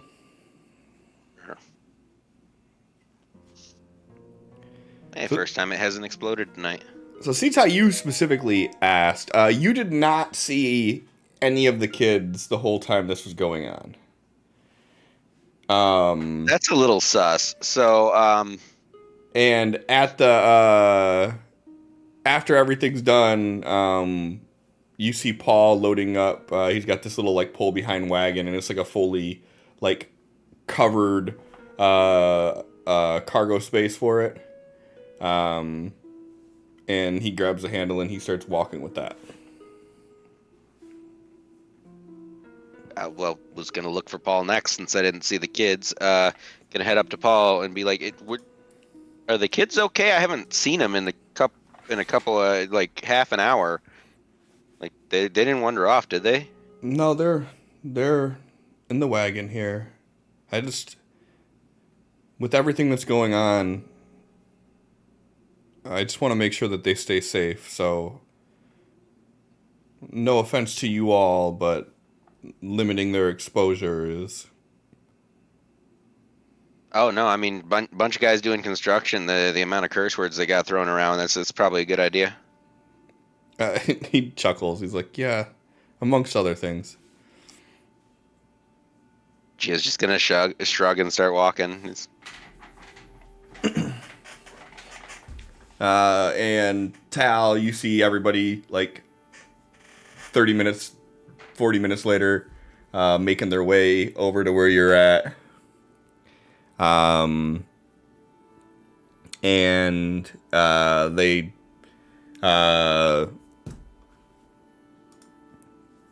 pick up the tent and everything that JD had there, and Russell grabs his things and Wilson's things. Oh no! All right. He's had enough. We still got 27 Sounds minutes. like 27 minutes. Yeah, That's close enough.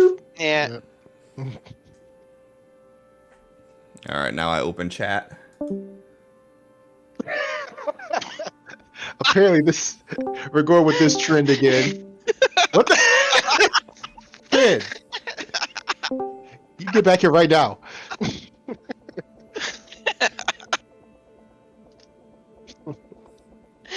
Do they just like do updates at like 11:30 now? It's usually you two. It's like Sin, cut that out. Sin got it twice. I don't know if you noticed with you trying to log in yourself back in. Nope. Sin reappeared, and before we could even see his symbol, like it wasn't even before his video, it was like before his symbol even loaded in, it just dropped him again. That's fantastic. I love it. So yeah, so he grabs his stuff and he grabs Wilson's stuff. And he kind of looks over to JD and gives him a nod. And JD, he like stands in front of everybody. He's like, all right, everybody, I appreciate everyone's understanding for the scenario here, your help with getting this done.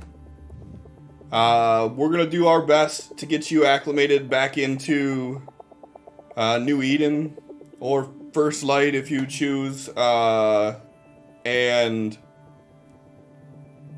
it's a couple hour walk from here, so if we need to take breaks, let us know. We can definitely do that. We got about 3, maybe 4 hours of daylight left. So if we're quick about it, we should be able to make it back in time. If not, we may have to travel into darkness, but my goal for us is to make it back before we take our shoes off this evening. So, is everybody ready to go? And he kind of looks about to everybody. Anything that y'all want to do before we take off, or are we good to go? So Tal has, if Kay left her bags behind, then he has his and her bags kind of strapped together and tied together and act as a counterbalance over Ava's back. And Ava's laying down on the ground and he's just getting on top of her, like basically like around her neck. And he like through the mind looks over at Kay and is like, wanna ride?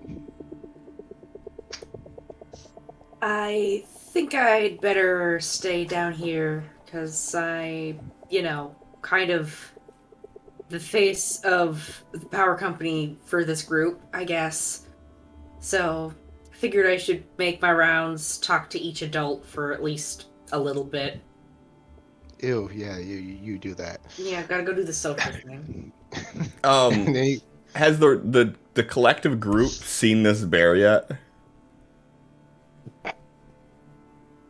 Or are you guys still kind of off in the camp doing your own thing? well, did they come all the way to the camp?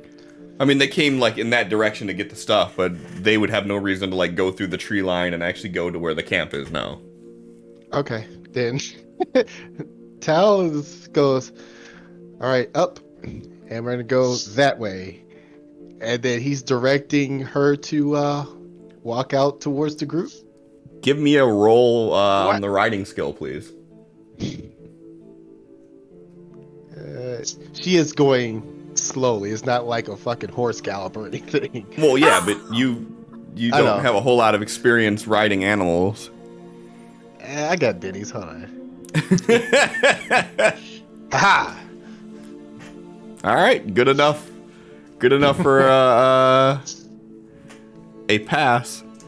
Yeah. So as the bear like stands up, like you realize how hard it is to keep balance on this thing because it's so massive. Like you can't like sit with your legs over it comfortably like a horse. You know what I mean? Like you almost have to like lay on this fucking thing and like never-ending story. Fine with that.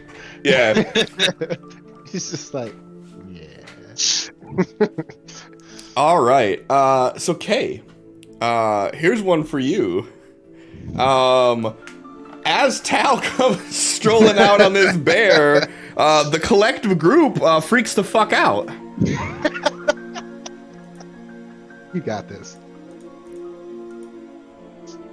She lets out a heavy sigh of, I can't believe Paul saw this and did not go back and let his family know this was a thing. And immediately goes straight into attempting to pacify the situation. It's okay, everyone. She is not violent, and she listens to our commands. Everything's fine. Gio is walking up behind her, trying to help. Like, Yes, Because I love when can't Geo not helps talk. with these. He's actually helpful sometimes. Yeah, Ada's a nice. It is Ada, right? Ava. I feel like Ava. Ava. Okay. Ava. Where am I getting Ada from? Ava's a Ada nice won. bear. You don't have to worry about her. She does what Tal says. Geo, give me Oh, no, give me a persuasion roll. I feel like this is where I always have to change what I said because I roll badly. Let's see here. I know exactly what I'm gonna add if I fail this. Not related, but it might be funny. Crow's gonna go run off into the woods. What? Okay. He needs to get his backpack. They're all freaking out about a bear. He just runs away like. Look, Ava does everything Tal says. Ever since he brought her back, she doesn't bite humans anymore. He's like, who the fuck is Tal? Well, no, he's motioning with his hands. I don't. It's kind of off camera because the camera's closed. But I'm like, he's like motioning back to Tal when he says it. He says, What do you mean "Ava's a ever nice since you bear. She brought her doesn't bite back?" humans anymore. It does everything Tal does." Says. Okay, go ahead and give me a persuasion roll. Good thing I'm hot. Like, I don't like anything you're saying, but yeah. Listen, just because Megan doesn't have the charisma skill to have blurted out words properly, does not mean I hate it. Listen, you passed it based on your words. Your attractiveness just helped sell it more. It's true. At least I didn't give you a negative this time.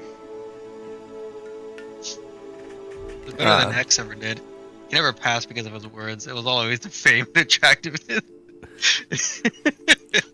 That's what pushed it over the edge every time. Oh, he's just like, but he's pretty. Yeah, like I don't really believe him, but he's easy on the eyes. So I mean, I guess we'll see where this goes. Guess we're raiding this mobster's casino. Good enough for me. The pretty boy says, "Let's do it. Let's do it."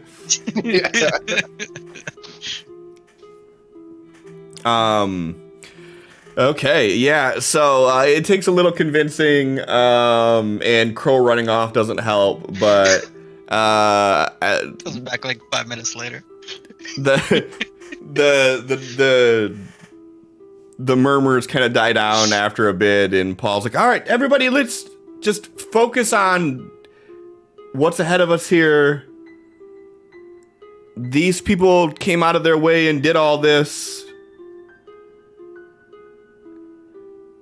If they say that the bear is fine, then the bear is fine." It's essence stuff. So let's just ignore this and move on.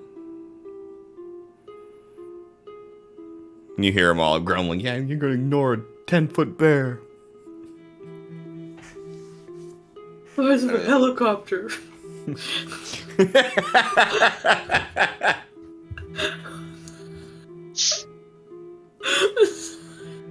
I'm sorry. It is. I know. Just talk about the body, like nothing, I'm just teasing and giving you a hard time. Did Tal drink any of the cider? Yeah, while he was in there, he's feeling nice right now. Well, whatever's left when Crow comes running out, he has the bottle up and Iris on his shoulder too. He comes back chugging a bottle with a bird on him. All right, both of you go ahead and give me spirit rolls so we can see how friendly you are. Spirit. Oh shit, is this kind of drunk driving? Yeah, if this would change his riding role, oh, he's fine. Some dude's gonna swoop in on a broom, the siren on his head. Pull over! Pull the bear over! What the fuck? He's resisting arrest.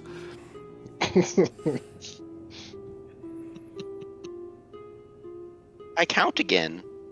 It's interesting that that when you type a message into chat, like the viewer count goes up. It's annoying.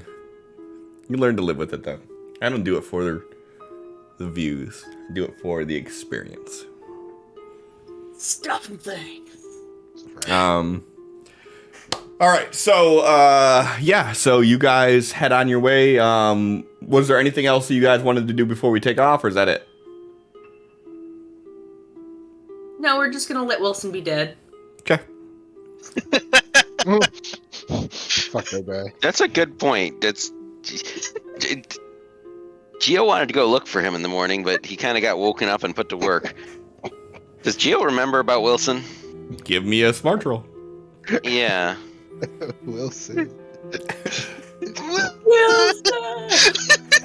He definitely remembers. Yeah, it's that actually. Yeah, he'll stop in his tracks and be like, "Wait, what about Wilson? We were supposed to go looking for him in the morning." Who's Wilson? The other protector dude, the one that ran off during the storm, that JD said we shouldn't look for in the middle of the night because it was dangerous. You know, I don't really think running off during an essence storm and then making it through the night in these wilds alone is a thing that was gonna happen for him. He could still be out there. Like, he could be, like, have a broken leg stuck under a rock or something. And we're just going to abandon him? Well, I mean, he is kind of cool. She reaches in her pocket, pulls out a coin. If it's heads, we go find him. If it's tails, we go home. Gio's gonna lean over and look at the coin, make sure that there's a heads and tails on the coin. Odds will be tails. Okay.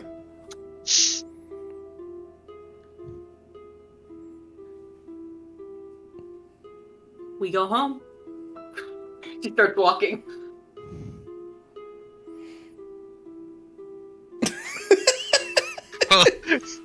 Fine, but I don't like it.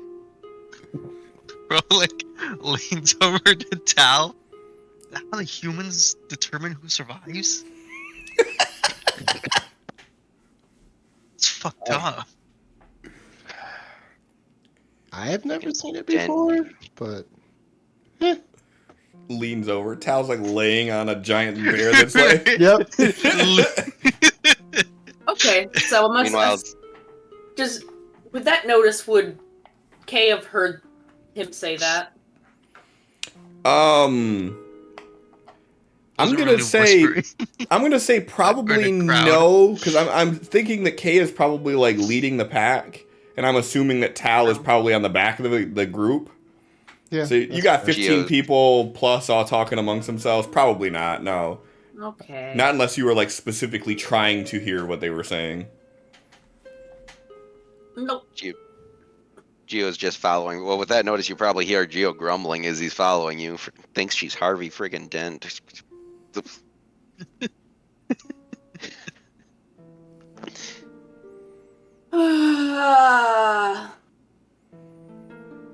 He does the whole kick the sand as he's walking. Not because he's kicking the sand, but because he knows that that's Kay's element, and he's doing it purposefully to smite her. How you like that? Check cast now. Straight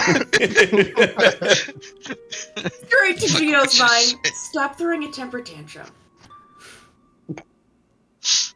Throwing it. Showing his progress, he only slightly pauses. He's like, not throwing a tantrum. I'm just messing with you, Gio. I understand the want to go find Wilson. I really do. But we don't have the ability right now to focus on a rescue mission when we currently are in the process of an escort mission to take this family to safety. I'm currently prioritizing these individuals. We can discuss potentially coming back to look for him when we get back. Okay. But for right now, this seems priority. Okay. Still don't like it, but okay. Your logic makes sense. I just don't like the logic of it. I know. It doesn't sit right in the stomach to leave somebody behind. And he just Follows. All right. Begrudgingly.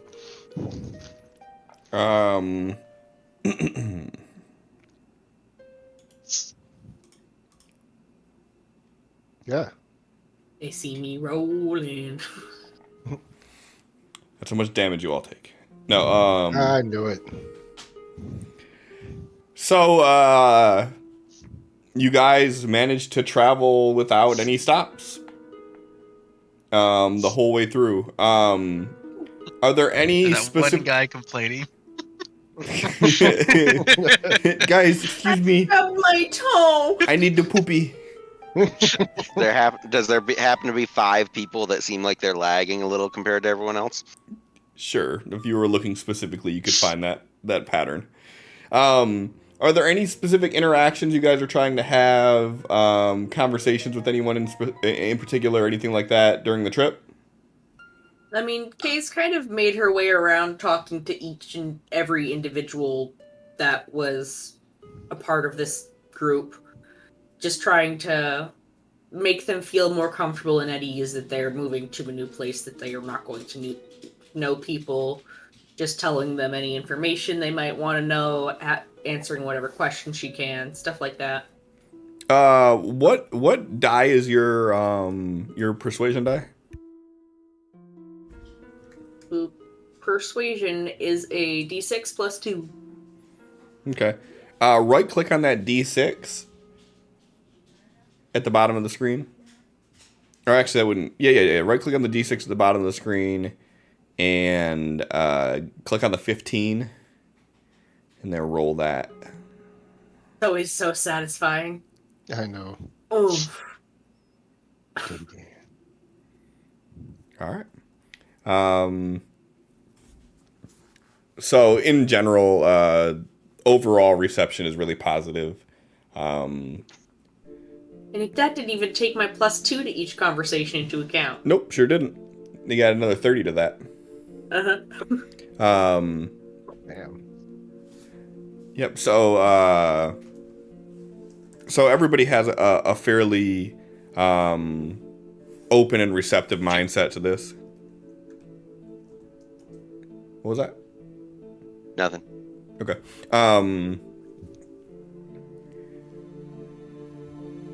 Tal, Crow, Geo.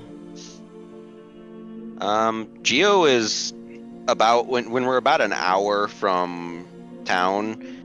Anyone who is looking tired, he's going to cast relief on, because he knows that when he does that, it lasts for about an hour, and he doesn't want to have to stop. Sure. Which is why I was asking about how many people were looking tired with that. So he's gonna throw out relief with 5 targets, Sure. and I'm gonna Benny that.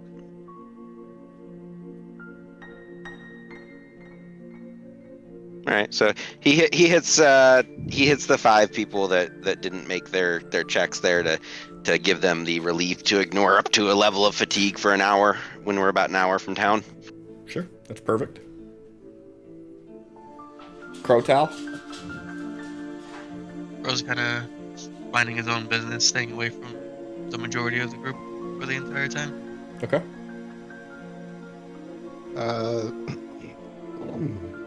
Tal is just laying on his bear. I imagine by like the end of the trip, he's laying on his back, just staring at the sky. That's how I was picturing him the whole time. Like, follow that person. Whoever's like dead last, like follow that person. Just is not caring about shit right now.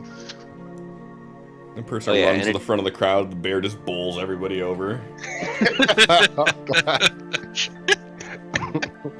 Other than the like 6 seconds it takes to cast relief, Geo. Why? I don't. Okay. Their name's not even similar, bro. I know. I don't know why. Do you want my character? It was his stage name. Initially, Geo follows Kay, but like pretty quickly, there's a random tidbit in one of Kay's conversations that he must follow up on, and he ends up staying behind and talking to that person for a while, and then so he ends up talking to different people just because he'll occasionally catch up with Kay, and then there'll be a conversation that he must follow that train of divergence. He's not like trying to make friends or anything. He talks to people. So Sure. Give me a roll on the reaction table.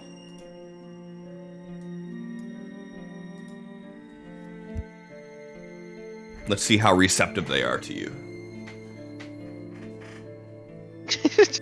he is an annoying big mouth who is like. I have a feeling they're really liking talking to Kay, and he bursts in a little too often. I mean, so what I'll say with that is that they're definitely very reclusive, and outside of like the bare minimum of like courteous conversation, they don't divulge any details to you, anything. Like you heard a funny anecdote from something that Kay was talking about, and you ask them about it, and you get little more than like a yeah. You're like, Kay's there charismaing it up with them. You walk over and they're like, Walks with a terrible like dad joke or something. I have a feeling that the relief spell was almost done out of spite to make them feel bad. It's like, fine, you don't like me, I'll help you and just walk away. I'm gonna cast the opposite of relief on you. Oh no, kill him with kindness, man. Make him feel bad about ignoring me. All right, and as nightfall approaches, you guys see the glowing lights of New Eden off in the distance, and upon seeing it, like you hear like a second wind come out of the group, and they come back to life in conversation. And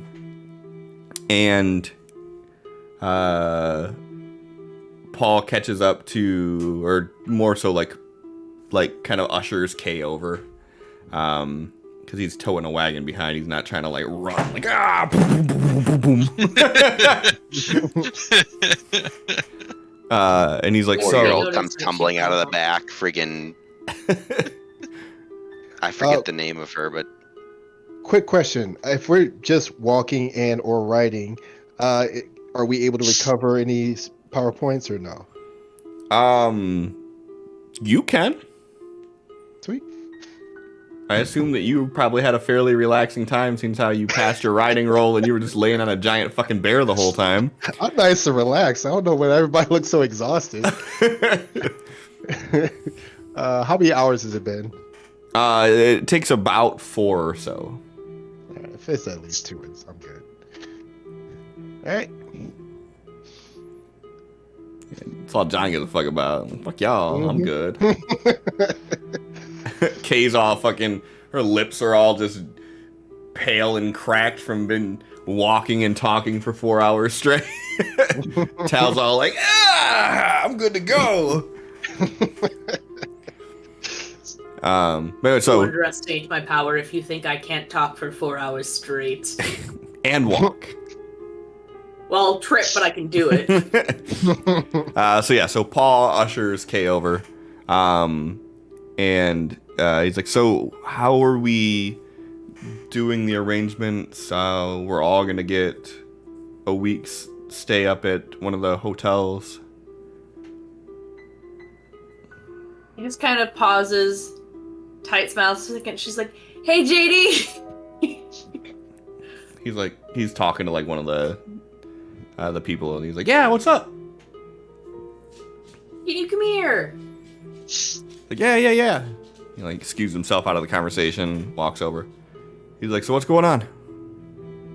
So Paul was just asking me here about the whole 1 week of being put up in the inn and how that's gonna work. Oh, I thought you said you were covering it. And he waits for you to break. He's like, no, we got this covered. Yeah, she just like raises her eyebrows at him when he does says that with like this completely unamused, like if you try to pin this on me, I might kill you. Yeah. Gio's mouth kind of dropped open when he said it. It was like, He's like, no, we got this covered. I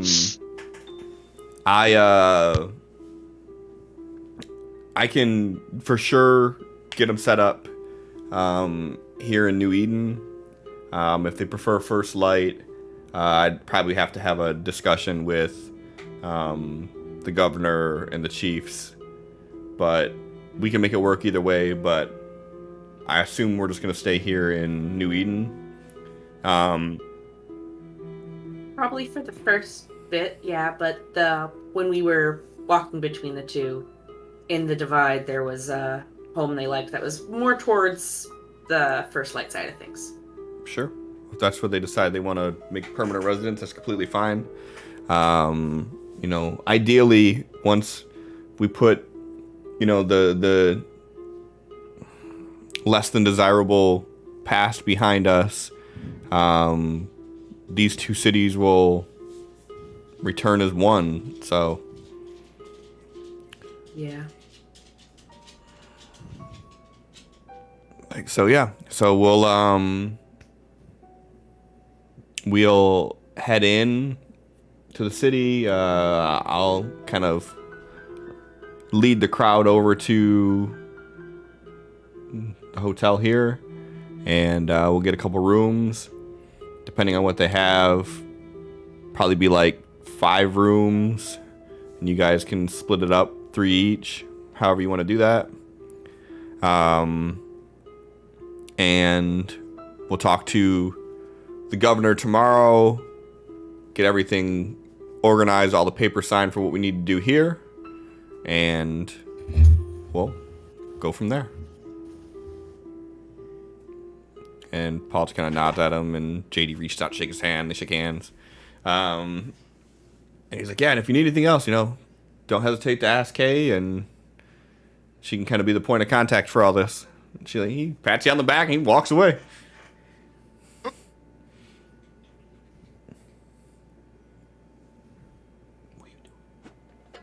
And she kind of shakes her head, and she goes, I don't really know how I got roped into being the diplomat. He chuckles and he says, you're good at it. Well, thank you. I appreciate it. He's like, maybe tomorrow once we get everything settled, I'll let you meet the girls. That'd be nice.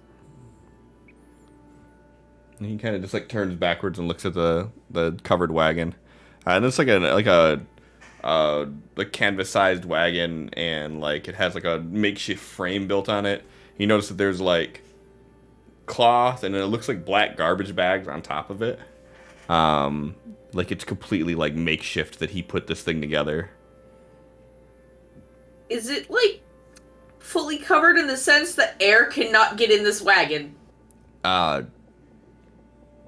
would say you can pretty easily tell air can get in. But Good. Prying eyes cannot. That's fine. It's mostly the garbage bags are on the top, it's keeping it watertight. Keeping it okay. It's I was so concerned for a second. Yeah, it's like a canvas side. Wait, are we just walking around with fucking children corpses? Daddy didn't think to put holes in it. Sorry, honey. Josh has suspicions that Geo does not. So you guys head up to the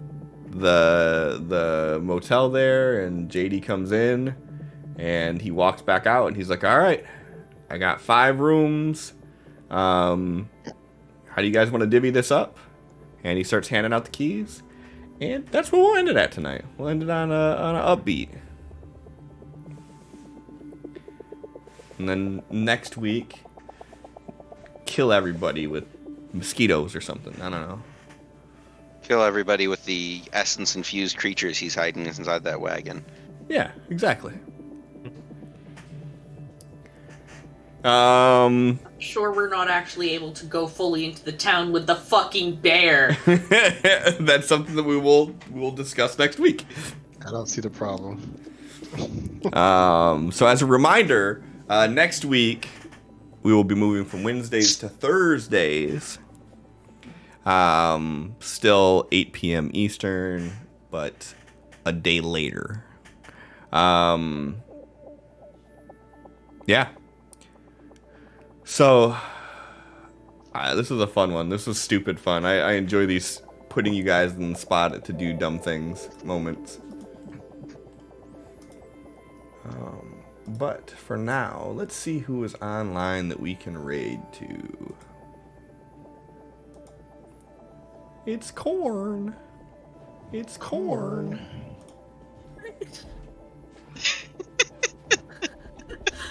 It's got the juice. It do. it do, in fact, got to the juice. Team. Nobody knows what Hulu. Lumpy All right. knobs. Gonna raid back out to Mad Bird streams because they're online and they're good peoples. So, thanks everybody for hanging out. Thanks. See y'all. Good night, everybody.